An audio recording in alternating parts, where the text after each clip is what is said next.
Quer dizer que agora a Terra tem magos? Magos? O que é real? Que mistérios estão além do alcance dos seus sentidos? Na raiz da existência, mente e matéria se encontram. Pensamentos moldam a realidade. Diário Mágico.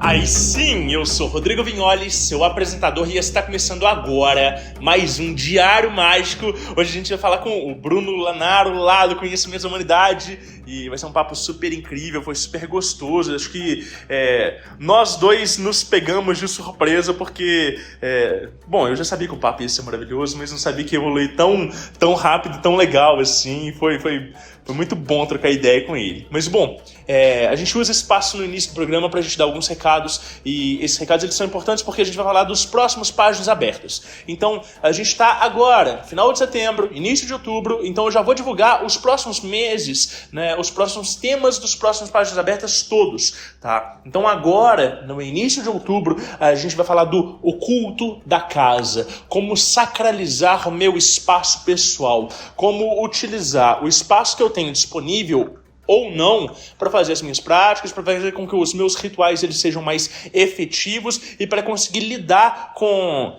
possíveis sujeiras no ambiente ou visita de pessoas que às vezes trabalham e frequentam uma casa ou o local de trabalho ou qualquer outro tipo de ambiente que, né, recebamos pessoas diversas. Então, vai ser um episódio de continuação do episódio de Lugares de Poder e vai ser muito interessante, né? Relatos são bem-vindos, mas vocês também já podem mandar relatos para Páginas Abertas de novembro, que a gente vai falar de animais. Então a gente vai falar de animais, sobretudo animais pets, né? A gente não vai falar tanto de animal de poder, vou falar um pouquinho. Se você tiver alguma experiência assim, muito marcante com o animal de poder, pode mandar porque vai ser legal, mas a ideia é falar sobre a espiritualidade dos animais, como é que eles nos tocam, se você tem algum tipo de história do gato que aplica reiki, né, de cachorro terapêutico, enfim, tudo isso vai ser muito legal. E para dezembro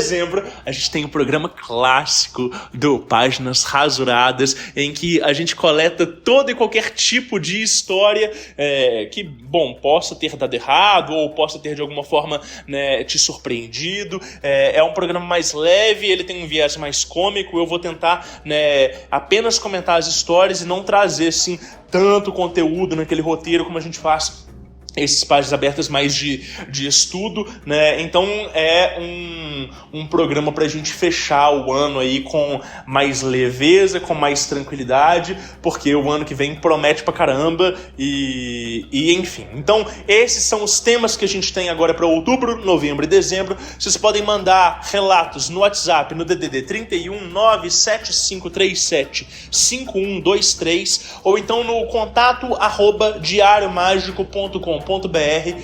Esses links eles estão na descrição de todos os episódios e você consegue entrar em contato conosco por lá e enviar a sua história. Se você gosta do Diário Mágico, considere nos apoiar lá no apoia.se/Diário Mágico. Em qualquer categoria de apoio, você vai fazer parte do nosso grupo secreto e vai poder trocar ideia, vai ter acesso a alguns conteúdos que não são veiculados publicamente e vai poder votar próximos temas para a gente continuar fazendo esse projeto. Então, vamos lá? Vamos abrir esse diário? Folhas brancas sem pautas para transbordar à vontade.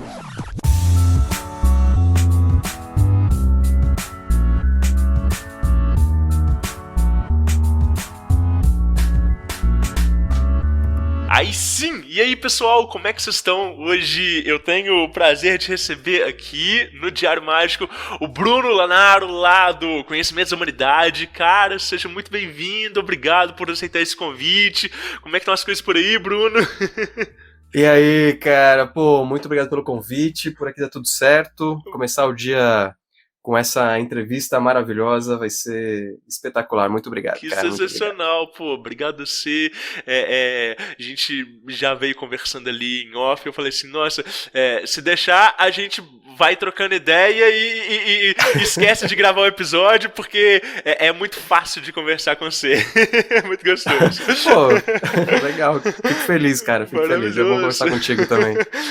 Bruno, pra quem não te conhece ainda, como é que você costuma, assim, se apresentar? Quem que é o Bruno? Quais que são os seus interesses? Como é que é isso aí? Bom, então eu sou o Bruno Lanaro e eu tive uma ideia maluca aí há alguns anos de montar um canal do YouTube junto com o Léo Lousada, que é o Conhecimentos da Humanidade. Tenho muito orgulho do que a gente faz ali. A gente acabou expandindo de um canal do YouTube para outras coisas que nos é muito, muito importante, tanto viagens, mas principalmente alguns encontros, algumas coisas assim. E eu mantenho também a minha função, minha profissão de psicólogo clínico. Então eu atendo e sob uma orientação específica da psicologia analítica, né, a psicologia junguiana, gosto muito de estudar. Legal. Eu não me canso de estudar livros de fundamentos, livros introdutórios, depois livros mais profundos. É um tema que me preenche bastante, porque me dá muito substrato para fazer as coisas que não são tão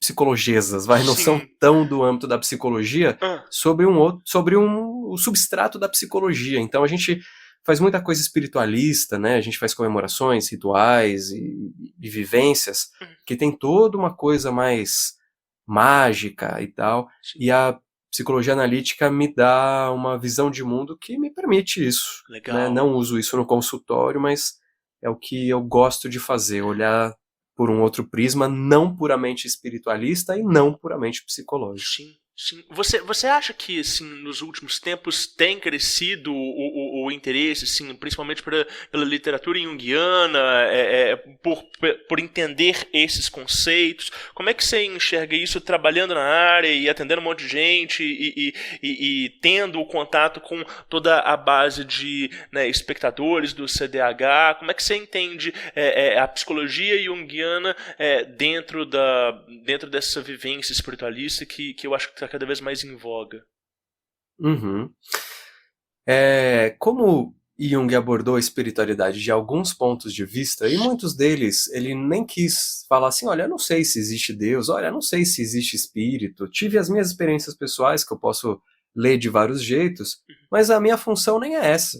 Sei lá se existe ou não, mas dá para ver que a espiritualidade é um caminho natural do ser humano, mesmo para aqueles que são ateus. Legal. Claro que ele não vai falar desse jeito que eu tô falando, né? Mas ele traz esse tipo de conteúdo, o que faz com que, naturalmente, vários junguianos, eles faz com que vários junguianos se aproximem da psicologia analítica já gostando de mitologia, já gostando de um ritualzinho, já gostando de coisas espirituais.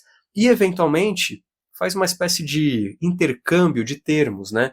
É muito fácil a gente ver, por exemplo, o termo arquetípico, né, o arquétipo, sendo usado dentro da espiritualidade e acaba tomando uma vida própria. O que é arquétipo dentro da psicologia já não é mais exatamente o que é arquétipo dentro da espiritualidade. E outros termos, como sincronicidade, né? A gente vê duas coisas acontecendo e fala, sincronicidades do universo. São termos que nasceram originalmente dentro da psicologia, que têm características muito específicas, né? Às vezes mais abertas, outras mais fechadas. Isso já vinha acontecendo com termos junguianos como complexo, né? Você é uma pessoa muito complexada, por exemplo, né? Então, esse termo também é junguiano, né? Os complexos afetivos. Legal.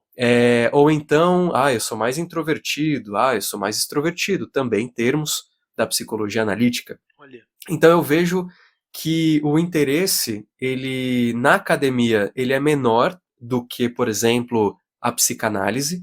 Então muita gente coloca Jung como sendo um psicanalista. Não, ele abriu mão da psicanálise e fundou sua própria escola. Ainda que na formação em psicanálise, dependendo de onde você fizer, você vai estudar Jung como se fosse um psicanalista.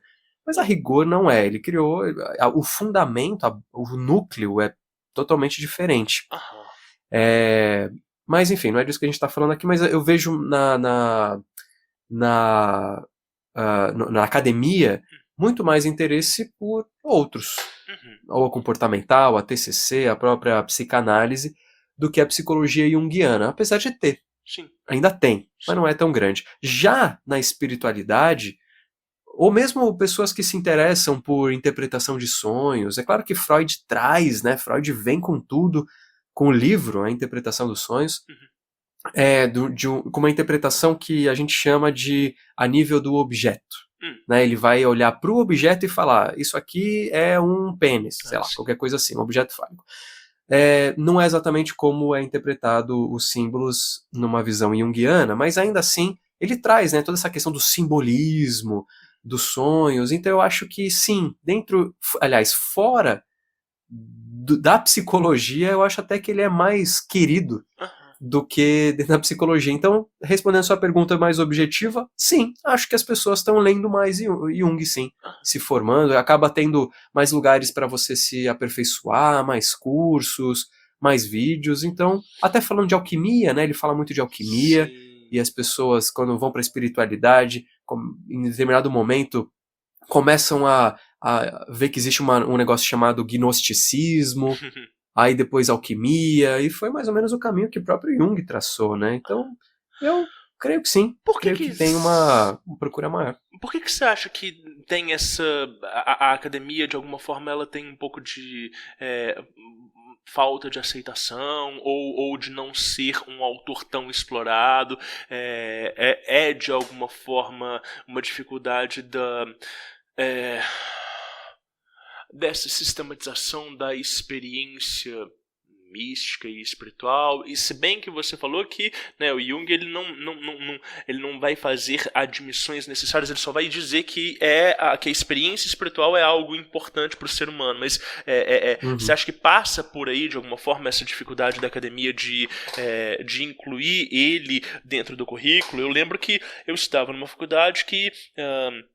os meus amigos de psicologia falavam, nossa, no currículo não se fala sobre Jung, é como se ele não tivesse existido. E eu ficava assim, gente, por quê? Né? E aí tem toda a piadinha de que Belo Horizonte é a terra da psicanálise, que se você vai numa esquina tem um bar, se você vai no segundo andar do bar tem consultório de psicanalista.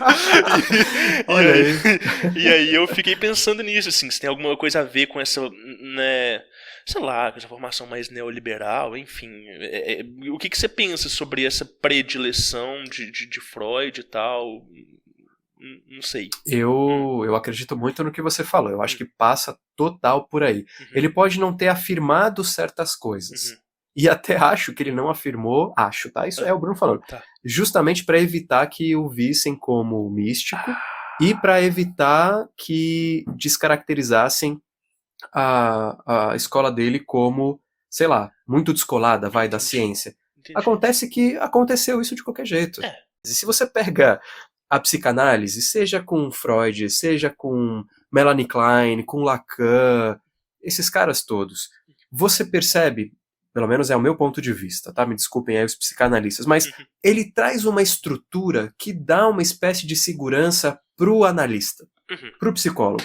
Não, porque a origem tá aqui, e se ele fizer tal coisa, vem pra cá. Se ele fizer outra coisa, ele vai pra lá. Quase que dá pra formar uma árvorezinha, assim, sabe? De vem pra cá, vai pra lá, se for aqui, se reprimir isso aqui, gera isso aqui. Se reprimir isso aqui, gera lá.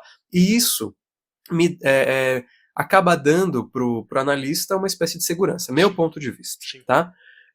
Uma TCC, Teoria Comportamental Cognitiva, ou Terapia Comportamental Cognitiva, anda muito de mão dada com a ciência. Então, assim... método cartesiano, isso aqui funciona ou não funciona? A mais B é igual a C? Ou não é? Para maioria? Para não maioria? Relatório, senta aqui, vamos desenvolver isso, agora aquilo, relatório do... O que você viu? E agora próximo passo, não sei o quê. Comportamental, estímulo-resposta. Você tem medo de barata porque um dia sua mãe viu uma barata, gritou, você se assustou, relacionou o susto com a barata, pronto, tem medo da barata. Entre outras coisas, né? Então, sendo muito superficial, me desculpem aí os colegas de profissão. Agora, Jung, ele é a experiência. São duas psiques que se transformam juntas E aí você fala de um treco que é arquétipo, que é muito próximo, e não por isso, e não é à toa que as pessoas se confundem, né, do mundo das ideias de Platão com arquétipo. Não é a mesma coisa, mas aí você fala de um bagulho abstrato, aí você fala de um inconsciente coletivo, Sim. onde todas as mentes de algum jeito se comunicam.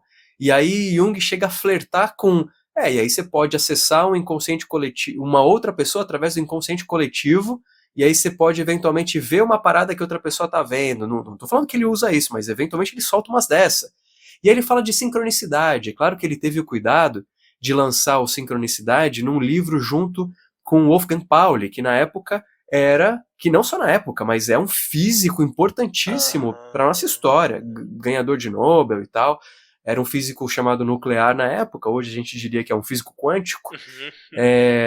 Então é um cara ali que o Jung falou, pô, eu não quero soltar isso aqui porque parece meio maluco, vamos dar uma lida, faz seus comentários e você escreve aí também umas coisas tuas, que eu vou dar os meus comentários. Eles fizeram esse trabalho meio em conjunto. Mas, cara, sincronicidade, aquela coisa, então o que eu vejo que tá fora e o que tá dentro tá unido. Aí começa a falar de Hermes, aí começa a falar de alquimia, meio que dá aquela renascida na alquimia europeia, né? Falando que a alquimia é simbólica e a conjunção, tem a ver com a comunhão interna. E aí fala de um si mesmo que é muito parecido com o tal da essência. Então, é muito difícil você, que é puramente acadêmico e científico, cartesiano, falar assim, vou levar esse cara a sério. Eu entendo, sabe? Sim. Porque é muito mais a experiência junguiana, e por isso eu acho esse título do livro tão assertivo, do que outra coisa. A experiência no consultório, cara, são duas psiques em transformação ao mesmo tempo que vem. Você pode usar técnica, tem técnicas junguianas, você pode fazer até primeiro eu vou ver a catarse, depois eu vou esclarecer, depois eu vou reeducar, depois você tem essas coisas. Mas de verdade, na prática mesmo, cara, vai ser a transferência e a contra-transferência de um jeito muito vivo. Sim. Uma troca muito viva. E talvez a experiência por si só, para a ciência, não seja a melhor forma. Porque a experiência vai para o empirismo, vai para o indivíduo, vai para o que eu experienciei, não é a mesma coisa que a tua. Sim. Então, dentro da academia, eu acho que passa por aí. Apesar da USP ter núcleo junguiano e tal, né, tem vários lugares, existem as formações, mas eu acho que é por aí sim. Acho que você está certo em colocar ali na questão, essa questão espiritualista, sim. Eu acho que tem total a ver. E dá a impressão, Bruno, que entender esses tipos de conceito, esse tipo de abordagem exige do indivíduo uma maturidade de vida prévia, né? Assim, não meramente algo intelectual que é aprendido por meio, né, de discussão e da conceituação, mas ter ali uma bagagem para conseguir assimilar aquilo dali. Então eu fico pensando também no desafio pedagógico, né, de conseguir abordar esse tipo de sistema, né, esse tipo de organização de conceitos, às vezes para indivíduos que estão ali com 18, 19 anos de idade, fazendo a primeira formação e tendo contato com isso, né, diante de uma faculdade, sem antes ter tido, sei lá, uma gama de experiências prévias que um adulto ali já depois dos seus 25, 30 anos, 40 anos vai ter mais capacidade para conseguir de alguma forma administrar aquilo dali. Não sei, é um achismo que eu joguei aí, que eu fiquei pensando nisso, assim, de como fazer essa formação de uma forma que seja efetiva e profunda e não formar os indivíduos numa indústria do conhecimento, sabe? Eu concordo totalmente contigo, cara. Talvez existam exceções, né? Pessoas que conseguem sentir ali. A própria leitura, eu lembro na faculdade, no terceiro semestre, eu estava tentando ler Arquétipos e o Inconsciente Coletivo. Eu parei e comecei, cara. Eu acho que foi o recorde, assim. O que eu parei e comecei esse livro deve ter sido, sei lá, 10, talvez 15 vezes, sem conseguir terminar. Até que, eventualmente, eu consegui terminar depois, já formado e tal. E não é um livro tão difícil, mas é aquela coisa super abstrata e específica.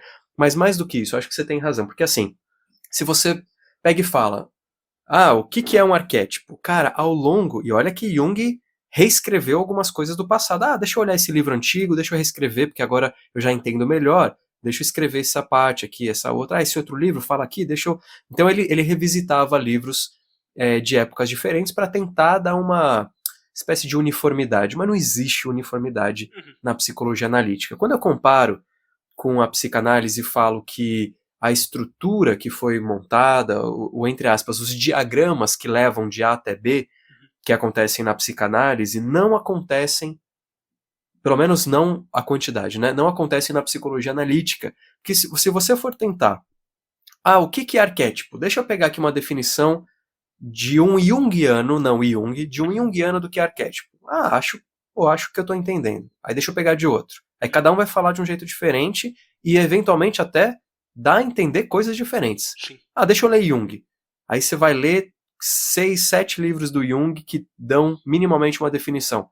Todas são diferentes e todas dão margem a alguma coisinha diferente. Aí, beleza, você leu tudo isso e fala, não, acho que o geralzão já entendi. Aí, de repente, como quem não quer nada, ele solta então, esse arquétipo... Eu falei, não, mas como isso aqui é um arquétipo? Você não acabou de falar que arquétipo é aquilo? Então, cara, para você ter essa tranquilidade de não ter formado em você alguns conceitos extremamente fechados, nem do próprio criador da parada, Sim. E quanto mais dos seus seguidores, ou quanto mais de você que está ali tentando desbravar também relativamente sozinho a parada, Sim. ou seja, com mentores, né, na formação, mas assim, não tem um conceito absolutamente fechado do que é.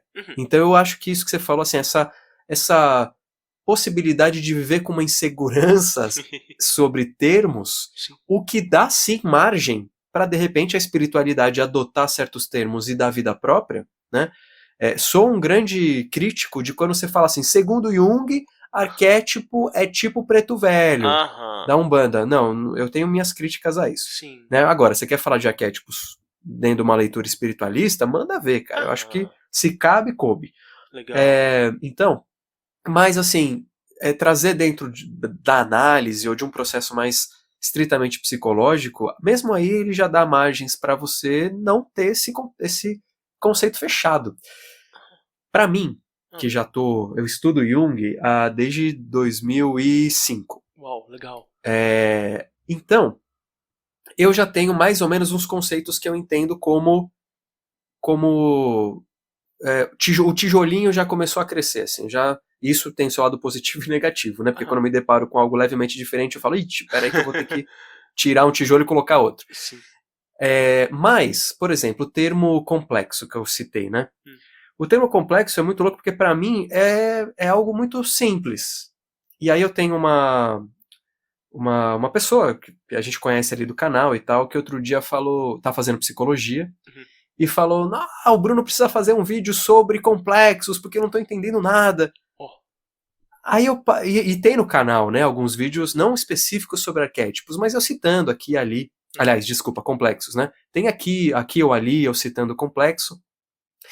E aí eu virei pra ela e mandei um áudio, falei, então vamos lá, complexo é isso aqui, tal, não sei o quê, e mandei uns trechos de livro, assim, pra ela. E ela, não, estudar complexo é muito complexo. Então, eu acho que é um pouco disso que a gente tá falando, porque você não encontra uma definição assim, complexo, 2 pontos. Complexo é isso, é A, B, C, e surge com C, D e E. Ponto. Você não vai encontrar isso. Então, quando você fala de maturidade, porque vai vir insegurança, vai vir um não tenho certeza do que é, e a gente tem aquela coisa de eu quero saber como surge, e muita coisa na psicologia analítica você não sabe o que é. Nesse livro da Verena Casti, que eu tô lendo agora, que chama Dinâmica dos Símbolos, ela tem um capítulo falando exatamente de complexo, e depois ela dá uma qualificada em complexo do eu. E aí ela vai falando que o complexo do eu, de alguma maneira, está na consciência. E aí ela fala assim, e a gente não sabe o que é a consciência. Ponto. Próximo passo.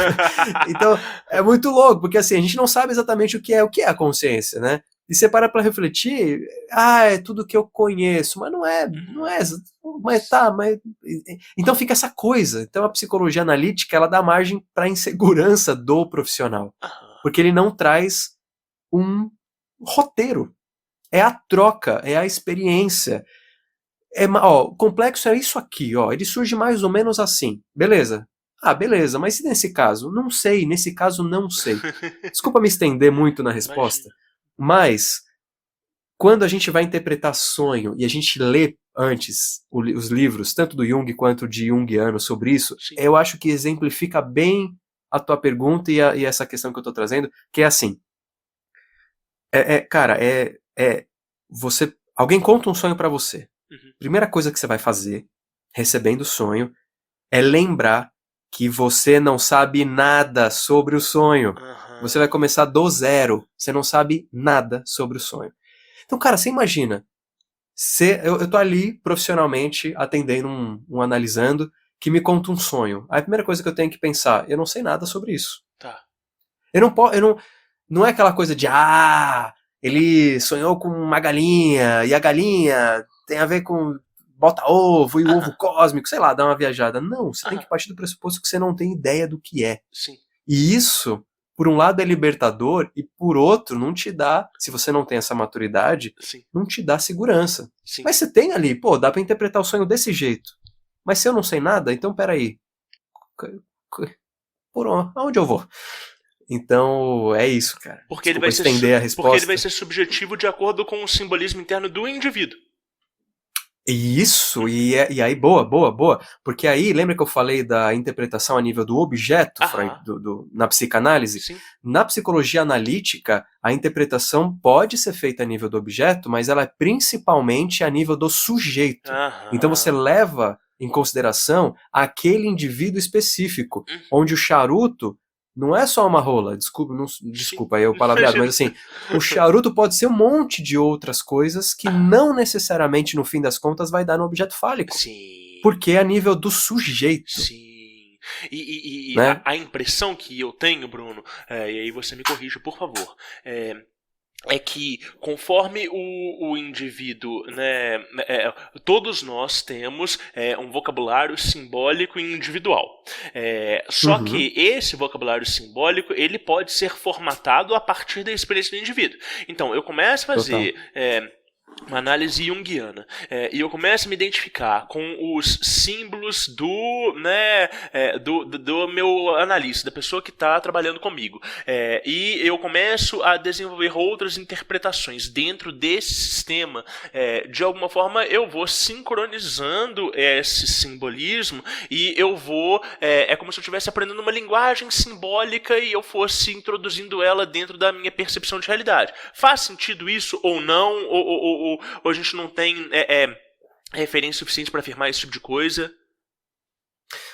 Vamos lá. A gente tem alguns níveis para olhar de possibilidade para olhar um símbolo. Então a gente tem símbolos que podem ser vistos de forma coletiva.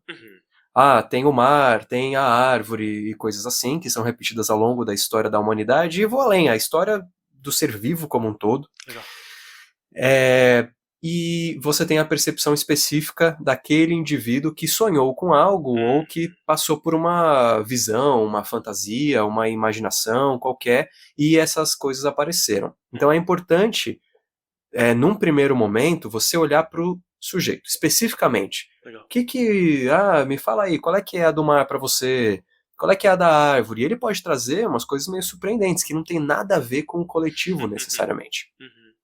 Passado esse ponto, um analista pode fazer duas coisas. A primeira, sem ser ordem específica, tá? Mas primeiro eu vou falar de trazer o coletivo. Legal. Olha, por exemplo, na mitologia tal, ou no conto de fada, ou, olha só, tem essa, sei lá, não sei onde tal, tem esse lado coletivo aqui, que a árvore também pode ser isso aqui. E aí, fazer essa troca. E por outro lado, uma segunda coisa que pode ser feita é justamente a troca. É trazer, olha, dentro disso aqui, essa árvore e tal, e aí o analista, vamos chamar assim, o terapeuta, sei lá, ele construir junto com o analisando algo, uma percepção. Legal. Só que a minha ressalva com relação a isso é aonde que esse sujeito está dentro do processo de autoconhecimento. Porque se for uma pessoa que está ali começando, e aí você já sugere coisas do profissional, eu acho que pode contaminar trazer uma sugestão que já não é mais tão dele, já não vem espontaneamente dele, veio de fora, e dependendo de como for, do temperamento, dependendo de como for a personalidade da pessoa, ela simplesmente acata. É verdade. E não consegue falar, puta, não, pra mim, não, eu acho que tá mais pra cá do que pra lá, e assim por diante. O que não impede, que eu não sei se é onde vai mais a sua pergunta, de dentro de uma construção mais mágica, espiritualista, ritualística, ela não possa aprender coisas mais coletivas, ou não só coletivas em termos de global, mas até do grupo. De repente se forma um grupo, sei lá, 20, 15, 10, 5 pessoas que definem ali que esse símbolo ele expressa muito o sentimento, mas expressa até coisas que não são palatáveis, tem algo mais, que é o que define o símbolo, senão ele vira um sinal, né? Então você traz aquilo ali e expressa enquanto coletivo, maior ou menor. Então a troca é muito importante, mas eu acho que tem momento, sabe? Sim. Primeiro eu só ouço, depois eu troco. Nossa, muito legal. Legal.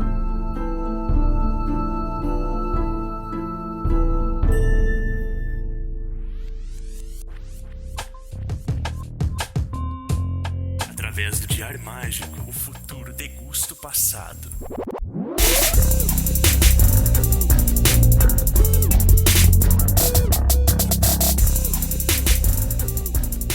Anote seus resultados. Ô Bruno, como é que é essa construção assim da espiritualidade na sua vida?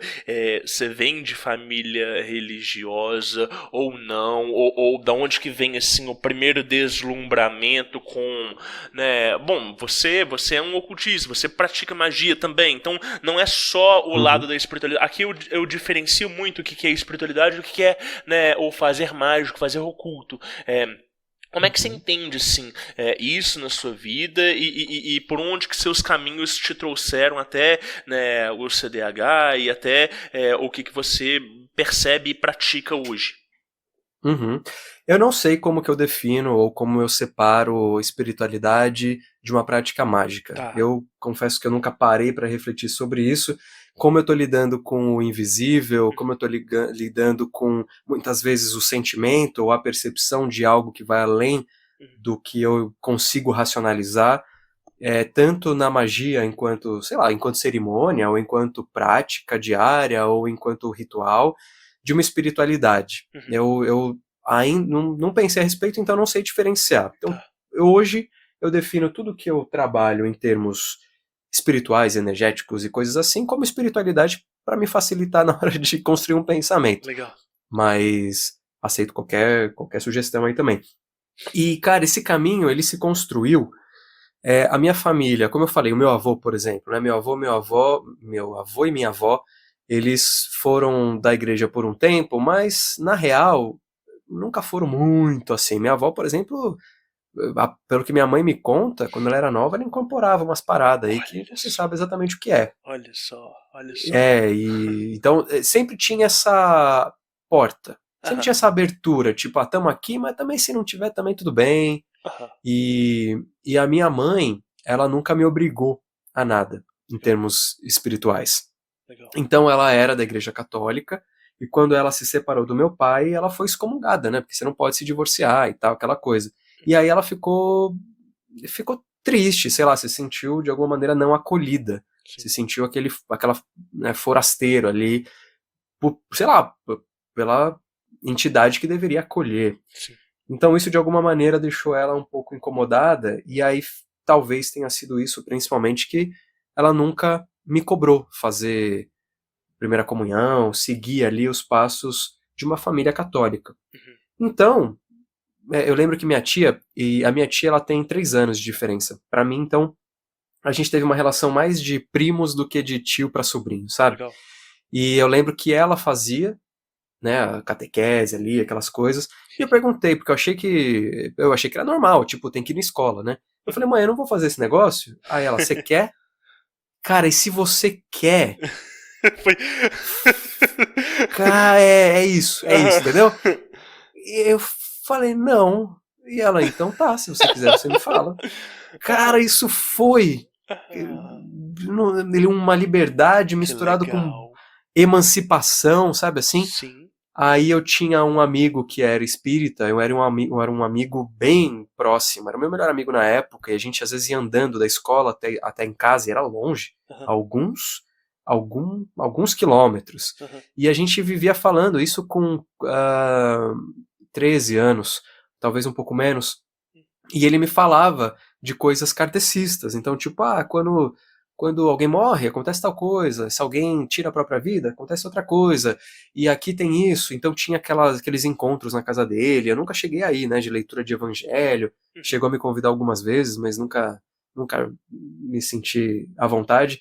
E a minha tia, eventualmente, não essa, uma outra tia, que tem 10 anos de diferença pra mim, ela começou a ir num centro espírita. E eu questionava, mas qual é que é?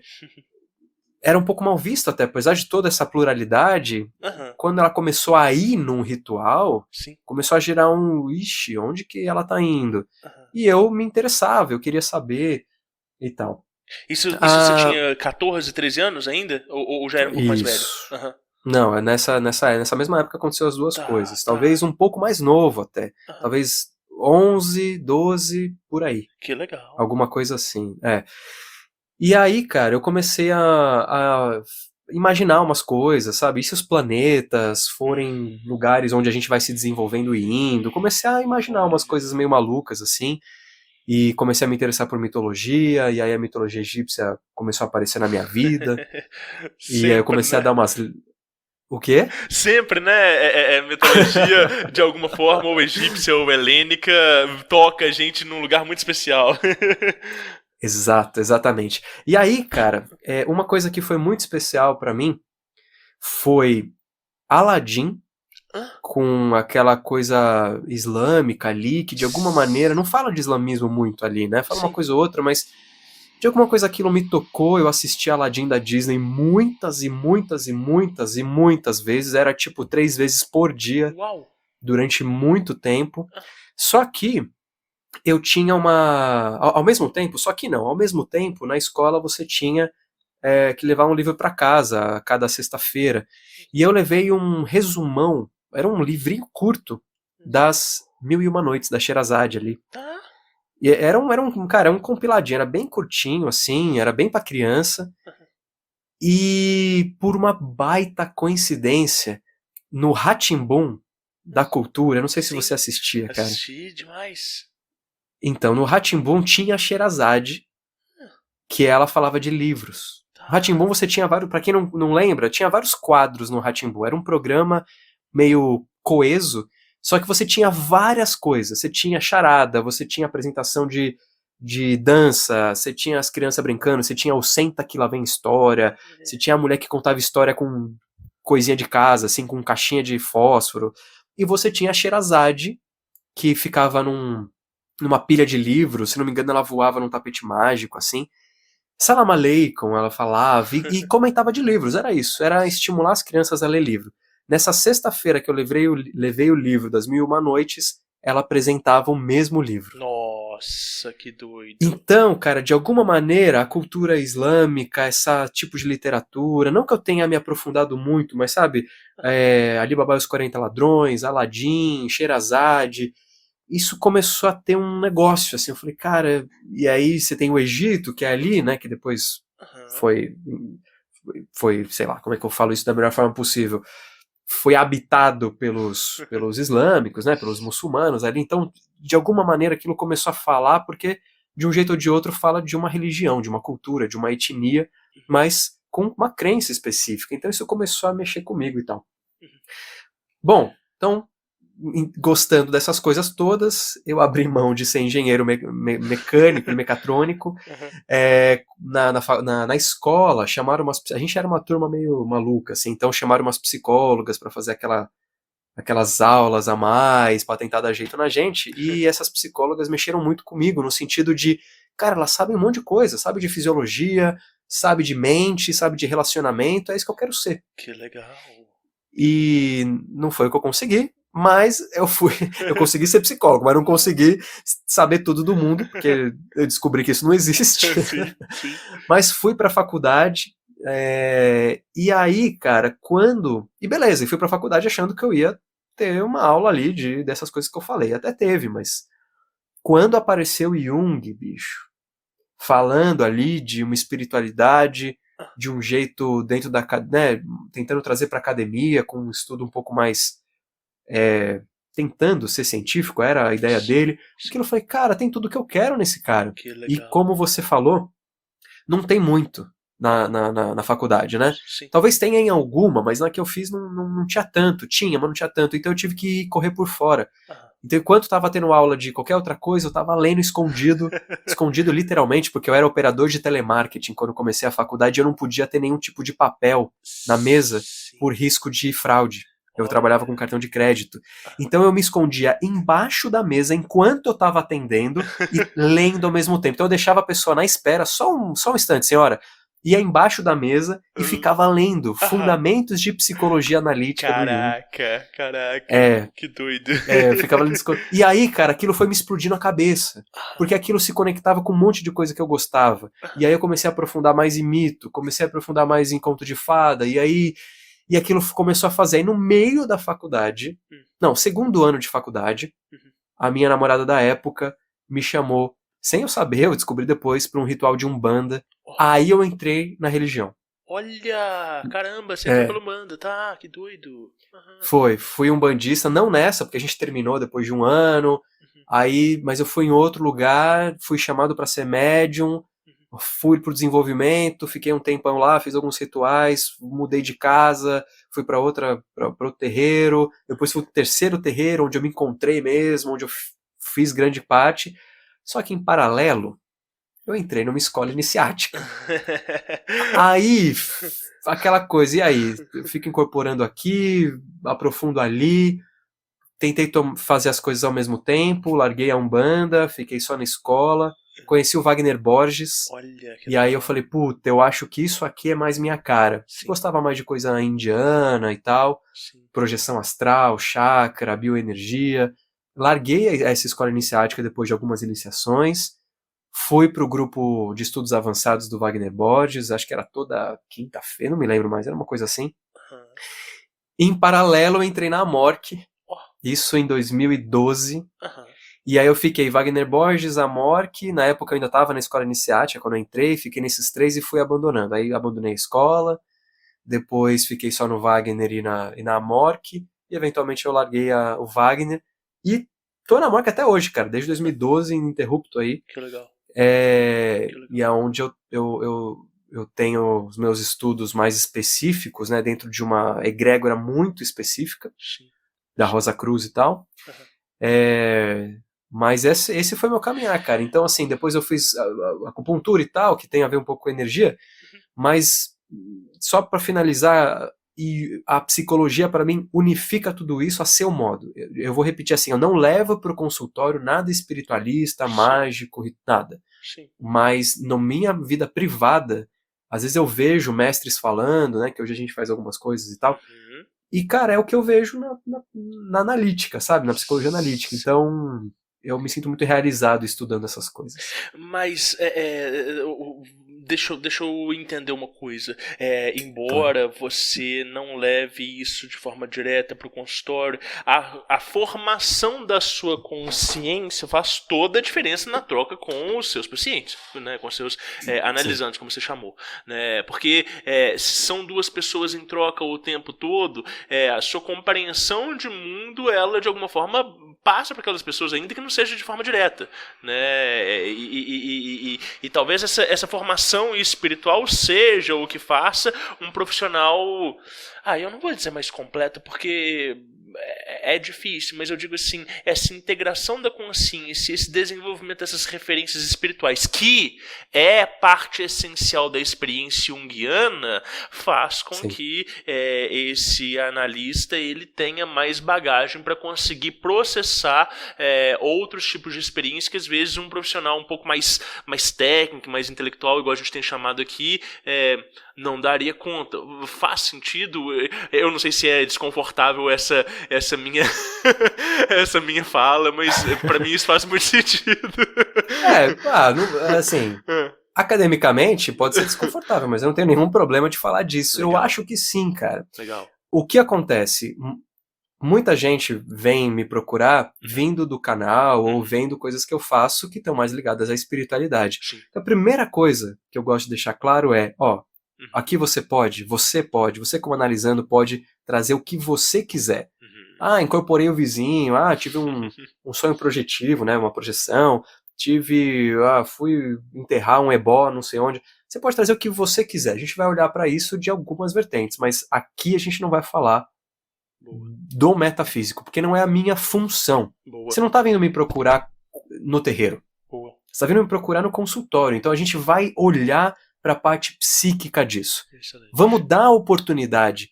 A minha crítica, eventualmente, com psicólogos espíritas, nem sei se isso pode, mas é vendido muitas vezes, Sim. não é nem a questão do indivíduo, do analista, ter uma crença. Mas ele está deixando de dar oportunidade para o analisando ver a parte psíquica da coisa. A parte espiritual deixa que, sei lá, uma outra vivência espiritual dele se apresente. Então, assim, agora, às vezes acontecem coisas estranhas, que eu fico sem resposta. E não dou resposta, eu não... Sabe, assim, tipo, Bruno, aconteceu tal coisa e ao mesmo tempo outra coisa, olha essa sincronicidade, aí não sei o que, aí brotou do chão não sei o que lá. Eu viro e falo, eu dou risada muitas vezes, eu falo, eu não sei, vamos tentar olhar pra isso. Eu não sei o que é. Vamos tentar olhar pra isso. Agora, ter uma abertura espiritualista, ao mesmo tempo que tem toda a parte técnica da psicologia, dá a oportunidade de você não achar que o cara o cara viu uma entidade, o cara necessariamente tá tendo um surto, ou tá com alguma questão ali mais psiquiátrica. Excelente. Só que é importante ficar com esse olho atento, porque pode ser que seja. Entendi.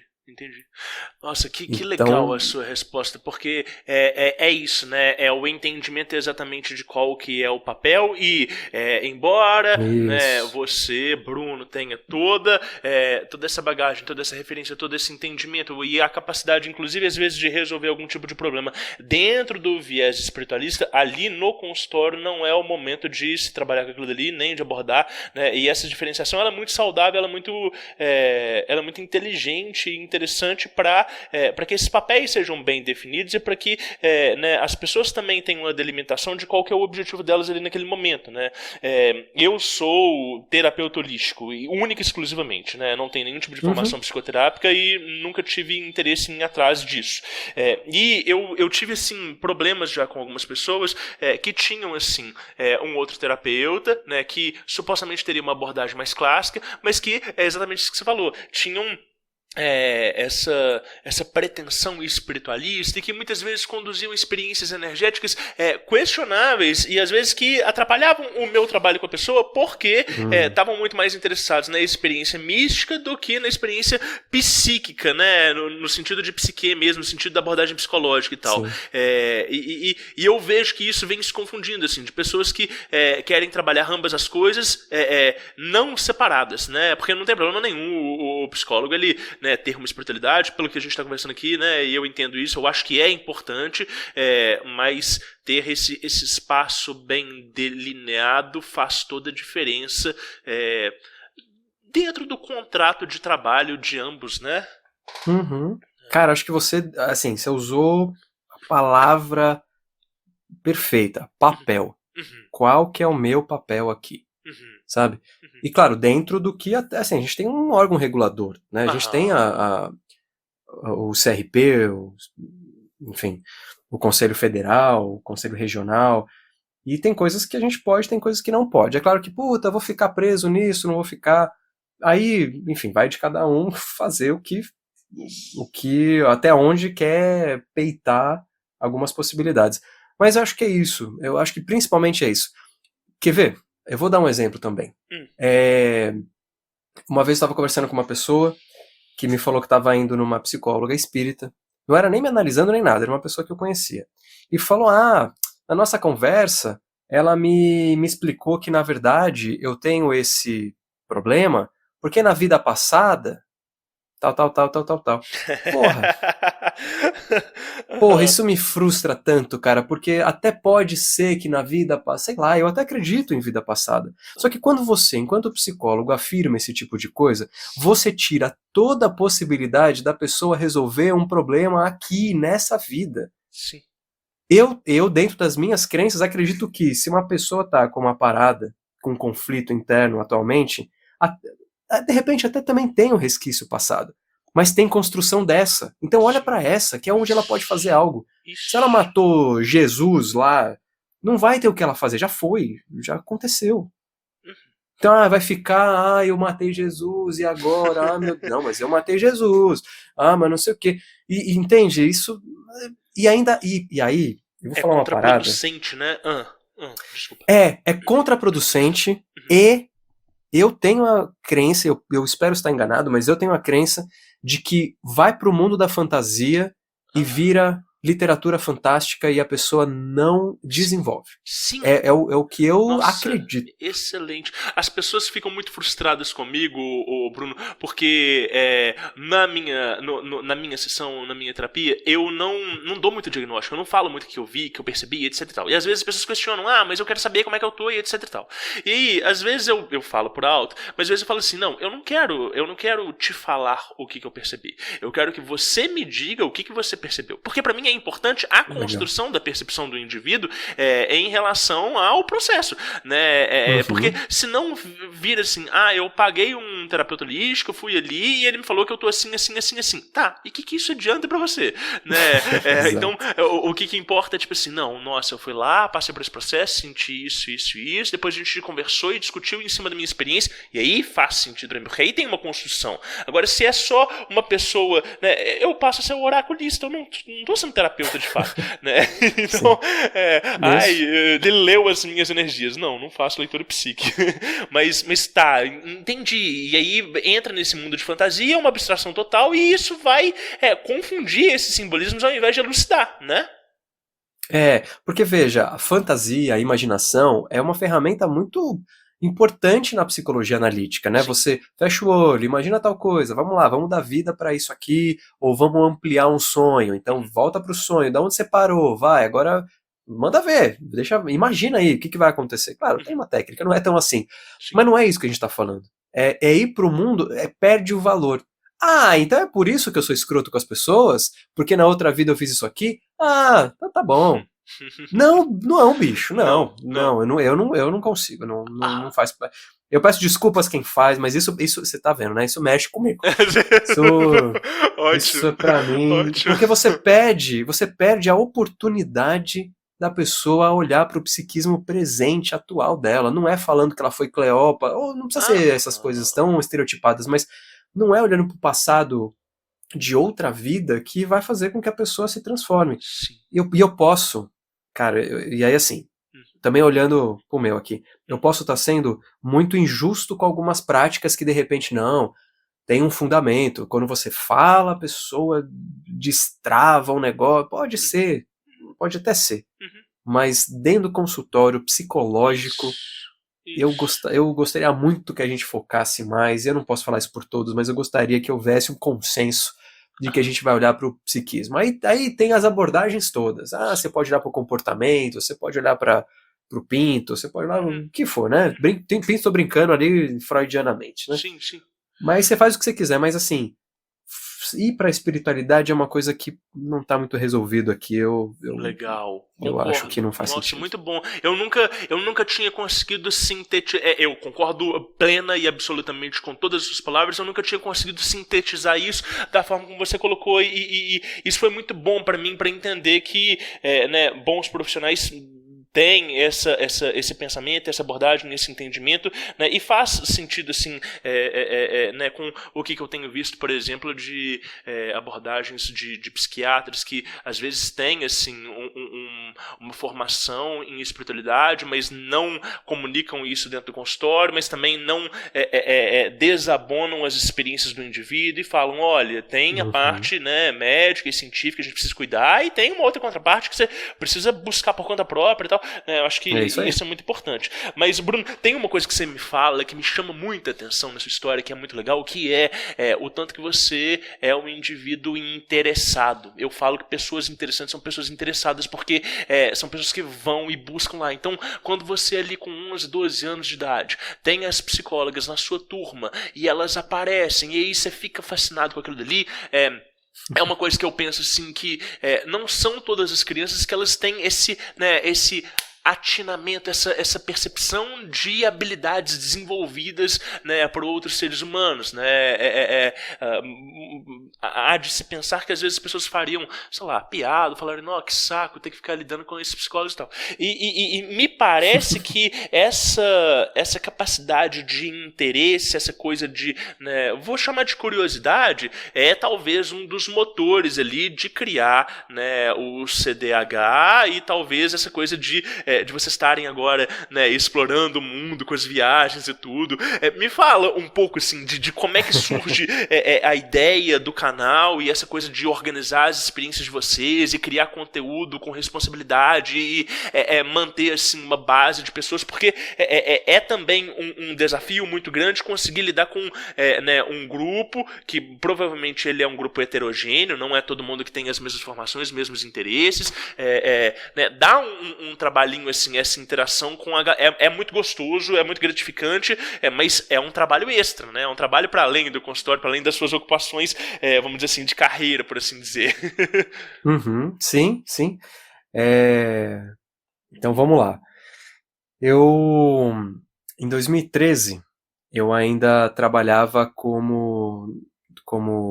trabalhava mesmo como psicólogo, mas não como clínico. Eu trabalhava no RH. Tá. E aí a coisa foi caminhando por um caminho que não fazia mais sentido. Em 2014 eu saí. E aí eu estava fazendo a pós em acupuntura e não podia atender ainda, porque eu ainda não tinha formado. Eu falei, cara, e eu consumia muito YouTube.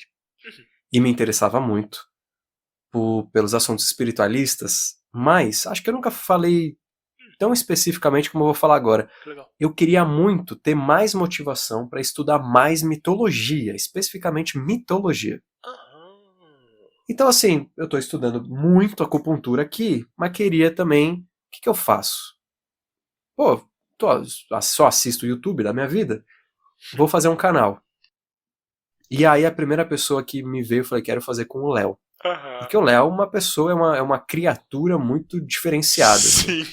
A forma com que ele lida, a forma como a mente dele lida com os conteúdos é algo que para mim é muito intrigante. Que legal. Ele tem uma capacidade de absorver e sintetizar e reproduzir, não é nem reproduzir, e depois expressar aquilo que foi sintetizado de uma forma que poucas vezes eu vi na vida. Não que eu conheça muita gente, mas ele faz com uma primazia que toda vez que eu vejo isso acontecer, eu me surpreendo, cara.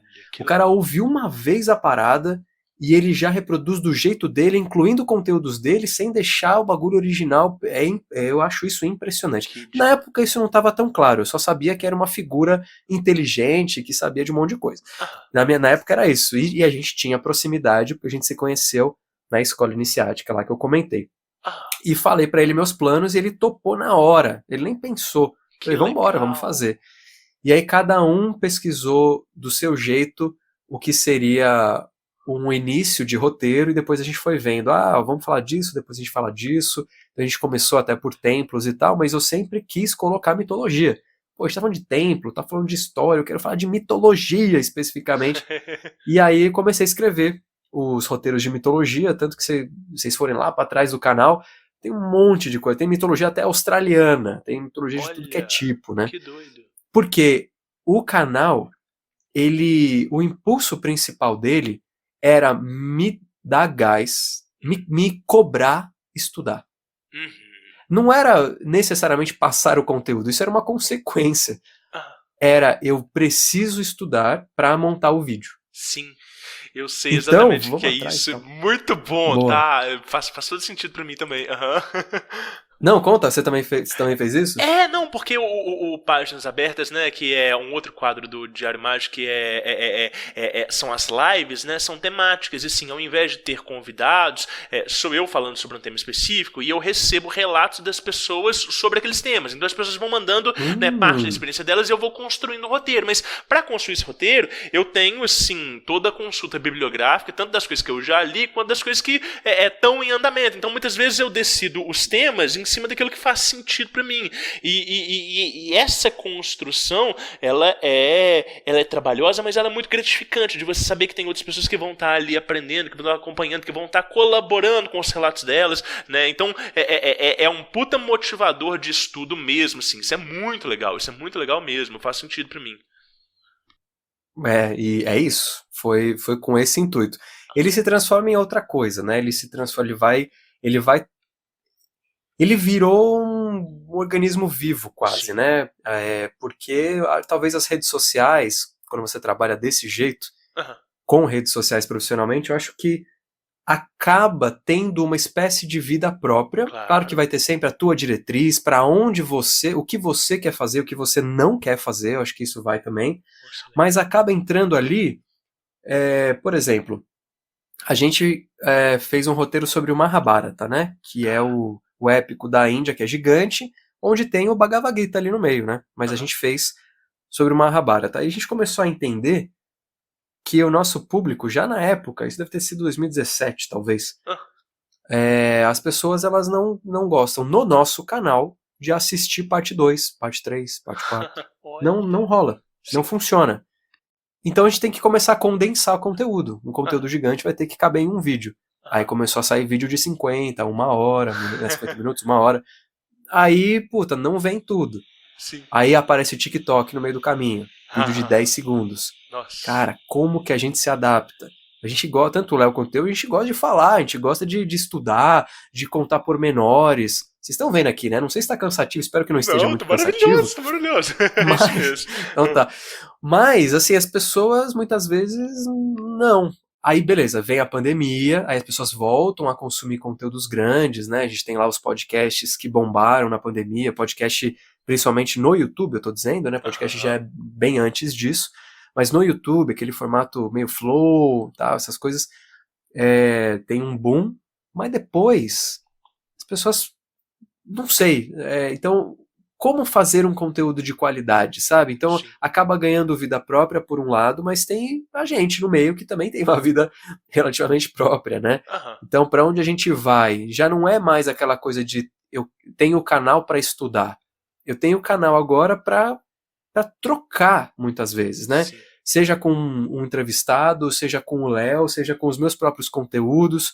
Eu falei para você sobre os nomes, né? Que eu sinto o nome como se fosse cor e tal. E então a minha memória, em geral, ela é diferente da do Léo. Eu tô comparando aqui com o Léo, muito diferente, porque às vezes um livro inteiro, ele não vira esse livro falou sobre A, B, C, não, vira um bloco energético, assim, é uma coisa meio maluca que eu também não sei explicar. Do que fala o livro?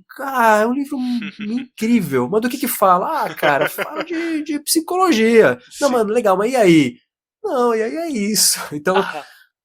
Então é lidar com essa minha dificuldade de ser assertivo com relação a um tema específico, não viajar muito. Tanto que quando eu faço live sozinho, bicho, nossa senhora, é uma bagunça, 3 horas de live. O pessoal, hoje vai ter meia hora só, daqui a pouco tá virando 3 horas, porque eu tô viajando, falando. Que legal.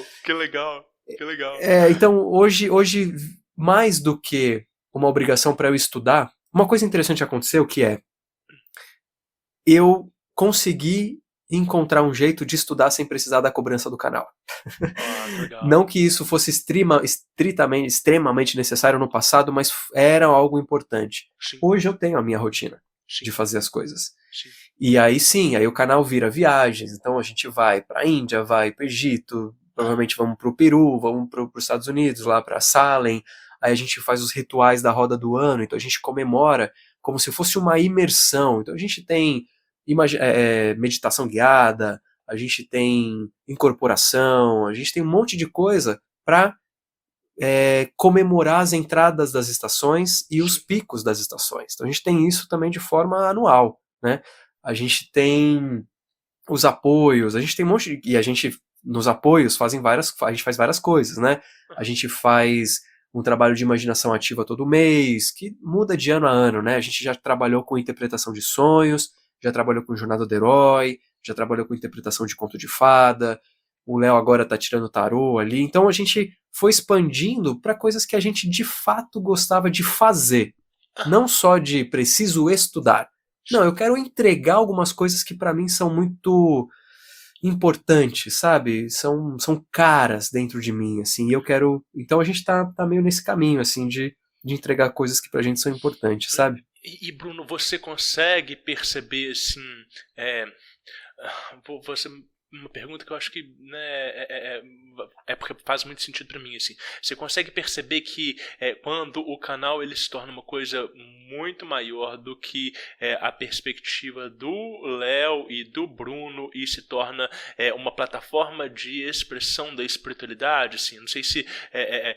lógico que posso falar dessa forma com você, porque você é um iniciado, né, como você próprio falou, né, frequentou essas várias tradições. Então, assim, de alguma forma, existe um interesse numa agenda maior do que vocês para, às vezes, veicular um tipo de conteúdo, às vezes, né, discutir, informar um tipo de conceito. Às vezes as pessoas elas enxergam em vocês uma resposta que às vezes elas estão buscando há mais tempo e tal. Você consegue enxergar isso assim como plataforma de espiritualidade, o canal? Consigo. E isso traz coisas muito legais, mas comercialmente desafios importantes. Sim. Porque a gente acaba querendo, não que a gente faça isso sempre, mas a gente acaba querendo aprofundar muito, ou pegar um tema, uma coisa específica e destrinchar. E isso envolve pessoas que ou já estão no caminho, ou já estão com a gente há muito tempo. Sim. Então é um trabalho nosso. E, cara, tem uma coisa que exemplifica muito bem isso. 2020, mais ou menos, eu estava construindo um dos meus cursos lá. E aí eu estava explicando, e acho até que era o curso de mitologia nórdica. E aí eu estava explicando para uma das pessoas lá, que trabalham com a gente, falei, meu intuito aqui é entender a parte psíquica do negócio. Aí ele, mas o que é psíquica? Cara, eu buguei. Falei, como assim? Que você fala psique, psíquica, mas eu não entendo o que é isso. Isso me deu uma possibilidade de falar, cara, eu acho que às vezes eu falo como se a pessoa já soubesse um tanto de coisa, e eu nem tô sabendo que isso não é básico. Sim. Ou até é básico, mas a pessoa não... Ela tem outras coisas da vida que ela se interessa. O que eu vou falar, talvez para ela precise ser um pouco menos, ou para determinados públicos precisa começar do zero. Sim. Sabe? E então, isso pra gente, quando as pessoas já estão fazendo coisas, como essas vivências que eu comentei, em geral, as pessoas já entendem um pouco o que a gente quer. Que não é entregar a parada pronta, que não é entregar um relatório, olha como você é e olha o que você deve ser, não é nada disso. É reflexão, é trabalho simbólico, é trabalho espiritual, é trabalho psíquico, um monte de coisa. A gente costuma até falar, por trás das câmeras, que a gente não faz palestra motivacional. Boa. Pelo contrário, porque muitas vezes as nossas vivências, elas trazem um momento meio de conflito interno. As pessoas às vezes saem de um encontro extremamente reflexivas. Sim. E introspectivas. Sim. Muito mais do que uhul, agora eu vou dominar o mundo. E eu entendo essa ferramenta e tá tudo bem, não tenho nada contra especificamente, mas não é a forma que a gente trabalha. Sim. Eventualmente até pode ser que tenha uma coisa, puta, essa reflexão me encheu de gás. Mas é diferente de um evento motivacional nesse sentido. A motivação, ela funciona de uma outra forma. É entender possibilidade, não é com palavra, com frasezinha feita, é um pouco diferente. Então, e aí a gente volta àquilo que eu te falei. Às vezes algumas pessoas estão precisando de motivação especificamente. Sim. E aí a gente não vai conseguir atingir essa pessoa num primeiro momento. Cara, Então, isso é, tem isso.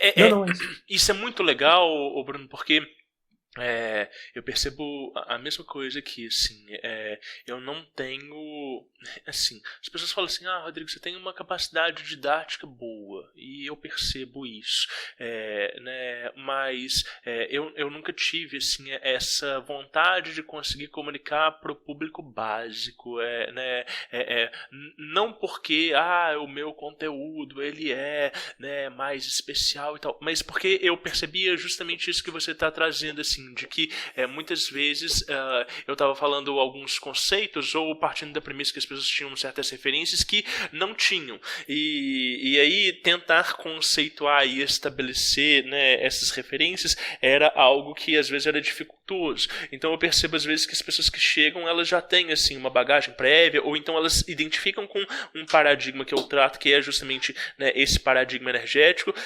dentro da premissa de um indivíduo que ele já teve esse tipo de experiência, que ele não está ainda questionando mais, né, se Deus existe ou não, se, né, esse negócio é só uma coisa psicológica ou se é uma coisa, né, real e objetiva, né? Então eu entendo isso que você traz, né, desse desafio comercial, ou pelo menos assim acessível ao público geral. E entendo também que existem outras plataformas que a gente remedia isso, né? Igual você está falando de às vezes fazer alguns cursos que eles vão formar um conteúdo, que eles vão, né, oferecer essas referências, esses conceitos, e a partir dali vocês conseguem desenvolver com mais profundidade aquilo que já faz sentido para vocês, que vocês fazem com mais naturalidade, né, que flui e que forma, às vezes, a maior massa de público do canal, né? O maior volume, que é aqueles indivíduos que eles têm essas referências similares às de vocês e que eles conseguem captar mesmo o que não é dito explicitamente, né? E aí acho que isso é muito gostoso, assim, de ter uma parcela de público que está conversando numa linguagem similar, porque pensa parecido e porque entende o que vocês estão querendo dizer, assim, né?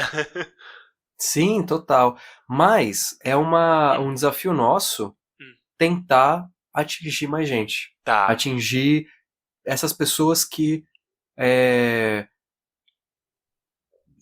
estiveram em outros caminhos e que estão vindo nesse caminho mais ou menos recente. Tá. A gente quer tentar, a gente ainda não sabe exatamente como e nem se faz sentido.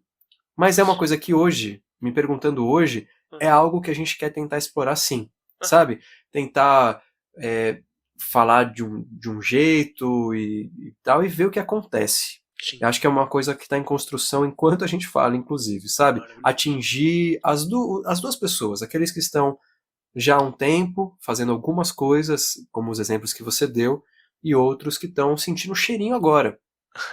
Eu acho que dá para fazer, mas a gente precisa fazer um trabalho interno, como esse do exemplo do psiquê, sabe? Algumas coisas que às vezes a gente fala com tanta naturalidade e fala tanto todos os dias que parece que todo mundo sabe, e definitivamente não é isso que acontece, né? Cada um vai ter ali seu interesse mais antigo por alguma coisa. Então é um desafio nosso. E talvez até, aproveitando aqui, já deixando um merchanzinho, o nosso Instagram, talvez ele comece a se dirigir mais a essas pessoas que estão entrando. Legal. E talvez o YouTube tenha uma mescla, não sei. Sim. Porque eu sei que uma das coisas que as pessoas... Desculpa, falar de novo. Desculpa, talvez o YouTube seja o espaço de aprofundamento, né? E o Instagram, ele seja a fundamentação? Talvez. A gente não tem isso tão... é isso, mas talvez. Porque também um fenômeno que é muito interessante é que as pessoas gostam muito quando eu e o Léo conversamos.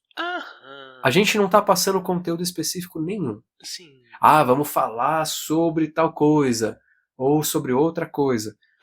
Mas quando a gente conversa, tá batendo papo, um papo mais descontraído. Sim. E me parece que muitas vezes é isso. As pessoas não necessariamente estão ali no YouTube para encher a capacidade intelectual com mais coisas, sabe? Para encher isso. Às vezes elas estão ali um pouco para descontrair. Não é necessariamente nosso canal. Tem outros canais que fazem coisas muito melhores. Mas talvez conseguir conversar e pegando esses temas pode ser uma via de entrada, sabe? Isso aí.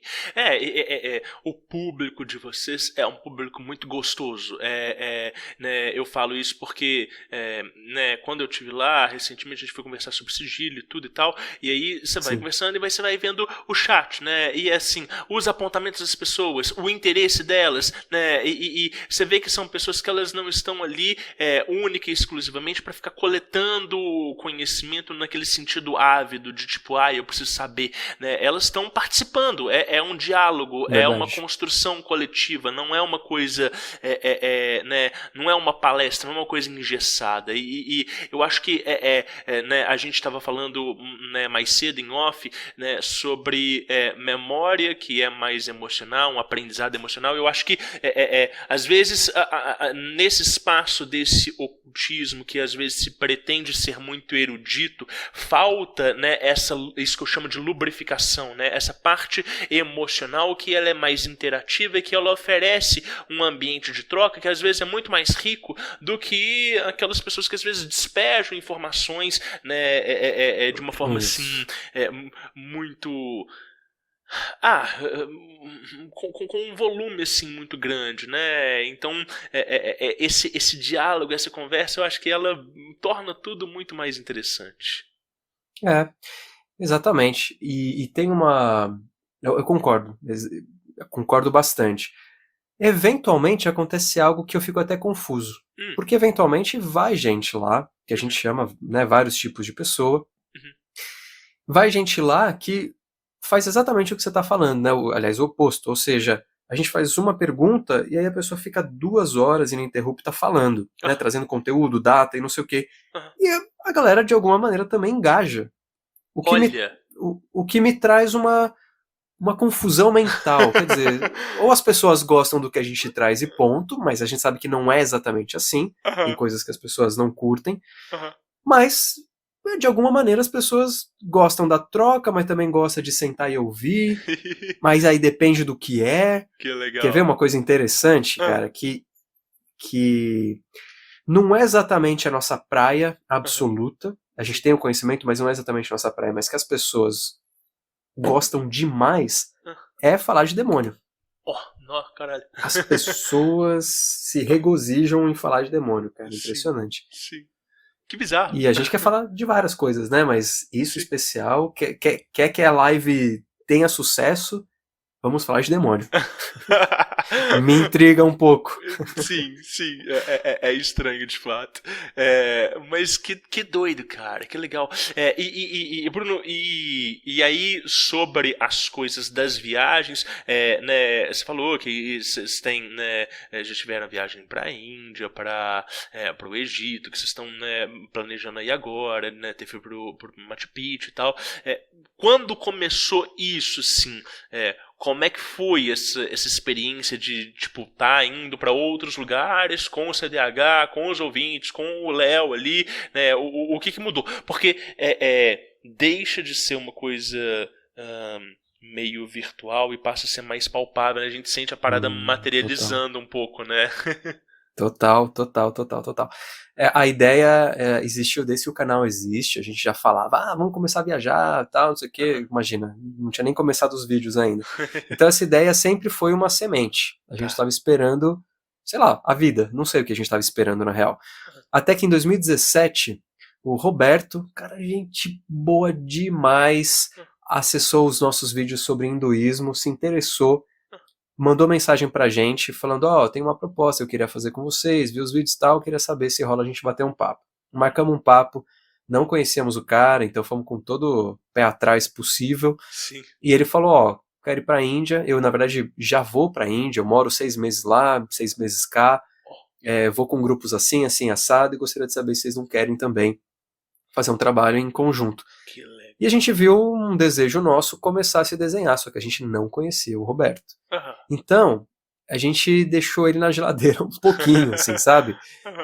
Vamos ver, vamos conversar, aí vem roteiro, vai roteiro, não sei o que, passa 2017, 18, aí, acho que as primeiras conversas foram 2017, 18, a gente ainda deixa ele meio ali, e aí no final de 2018, mais ou menos, é quando a gente de fato fala, então vamos. Então esse é o roteiro, é assim, esse é o preço, é assim que a gente vai fazer, a nossa função vai ser essa, a tua vai ser aquela, a gente vai fazer um trabalho com as pessoas, ao mesmo tempo que é um trabalho cultural e turístico, a gente quer trabalhar outras coisas, então beleza. Então 2019 é quando a coisa de fato se materializa e aí tem começa a abrir oportunidades pra gente, porque assim, a gente nunca tinha feito isso.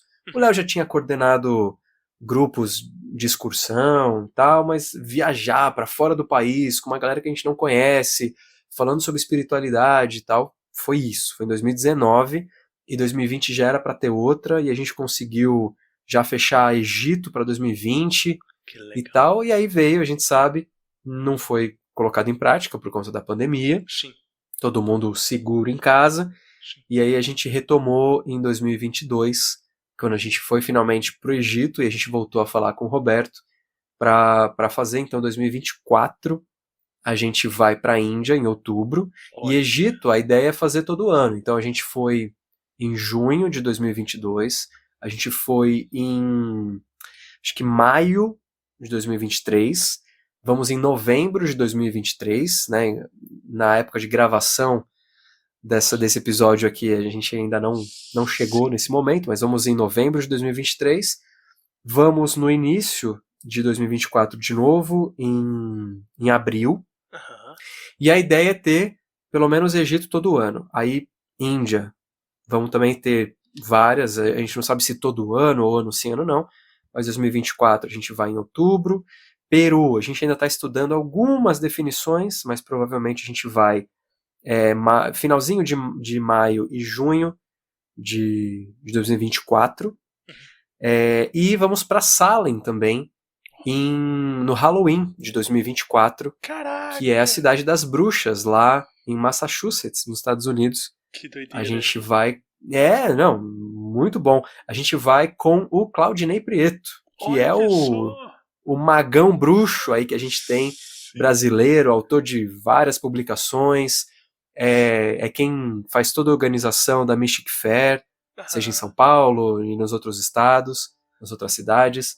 Então a gente vai com ele, que conhece a galera lá. Então a gente vai ter encontros, não é só no Halloween, a gente vai ter encontros com autores de bruxaria que moram tanto em Nova York quanto nas regiões ali de Salem. Então a gente vai ter uns rituais só nossos, vamos para Nova York nos últimos 2 dias. Nossa, muito legal. Essa aí vai ser louca. Vai. E preparação já energética pro rolê também. Total, Muito total. bom. Então, inclusive, com licença, mas assim, quiser saber mais, tem nosso Instagram, @oficialcdh, mas também tem o nosso site, que vai passar por uma reformulação em breve, mas acredito que o endereço seja o mesmo para ver as nossas viagens, é CDH, Conhecimentos da Humanidade, né? cdh.tv.br/viagens. Legal. Aí você vai ver a viagem, todas essas que eu estou citando. Peru, como ainda não está aberta, não deve estar lá, mas as outras todas já devem estar lá. Se você está vendo no futuro, talvez Peru já esteja aí. Então, você fica sabendo mais, aí preenche um formulário, a gente entra em contato e vai respondendo dúvidas, a gente negocia, vai fazendo as coisas. Cara, E a você sabe- ideia, cara, é sempre... Não, só finalizar com isso, assim. A ideia é sempre fazer uma parte da viagem para alimentar a curiosidade mesmo, turístico, cultural, aqui tá o Taj Mahal, aqui tá não sei o quê. Mas o Léo e eu, a gente sempre vai, tudo que a gente faz, a gente vai pensar na base de tudo que a gente faz, que é autoconhecimento. A gente sempre vai propor atividades extracurriculares, Sim. sempre vai propor atividades extras com esse intuito. Então no Egito, que tá ali com muçulmanos, que tem uma coisa mais restritiva, não dá pra fazer yoga na praça, não existe isso lá. Sim. Né? Então a gente encontra lugares, jeitos e formas, já combinado com o nosso guia, inclusive, que é de lá, no Egito especificamente, para fazer o que a gente precisa. Na Índia é mais fácil, né? Na Índia todo mundo medita na rua, tá tudo certo. Então é um jeito diferente de fazer, e assim por diante. Então a gente sempre vai propor atividades que busquem o autoconhecimento, não é só uma viagem por si só. Cara, isso é muito legal.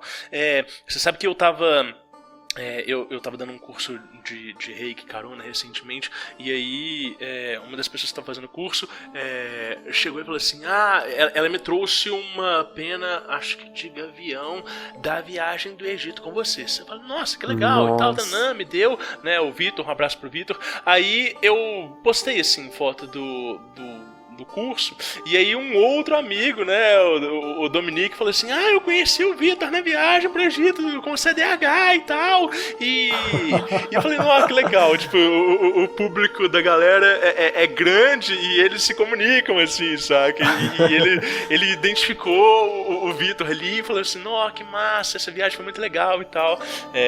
Eu ainda vou fazer Vitor essa Massara, viagem né? o Vitor Massara, gente boa pra caramba. Muito. Eu ainda E vou o fazer essa viagem Dominique. com vocês, cara. Tomara, cara.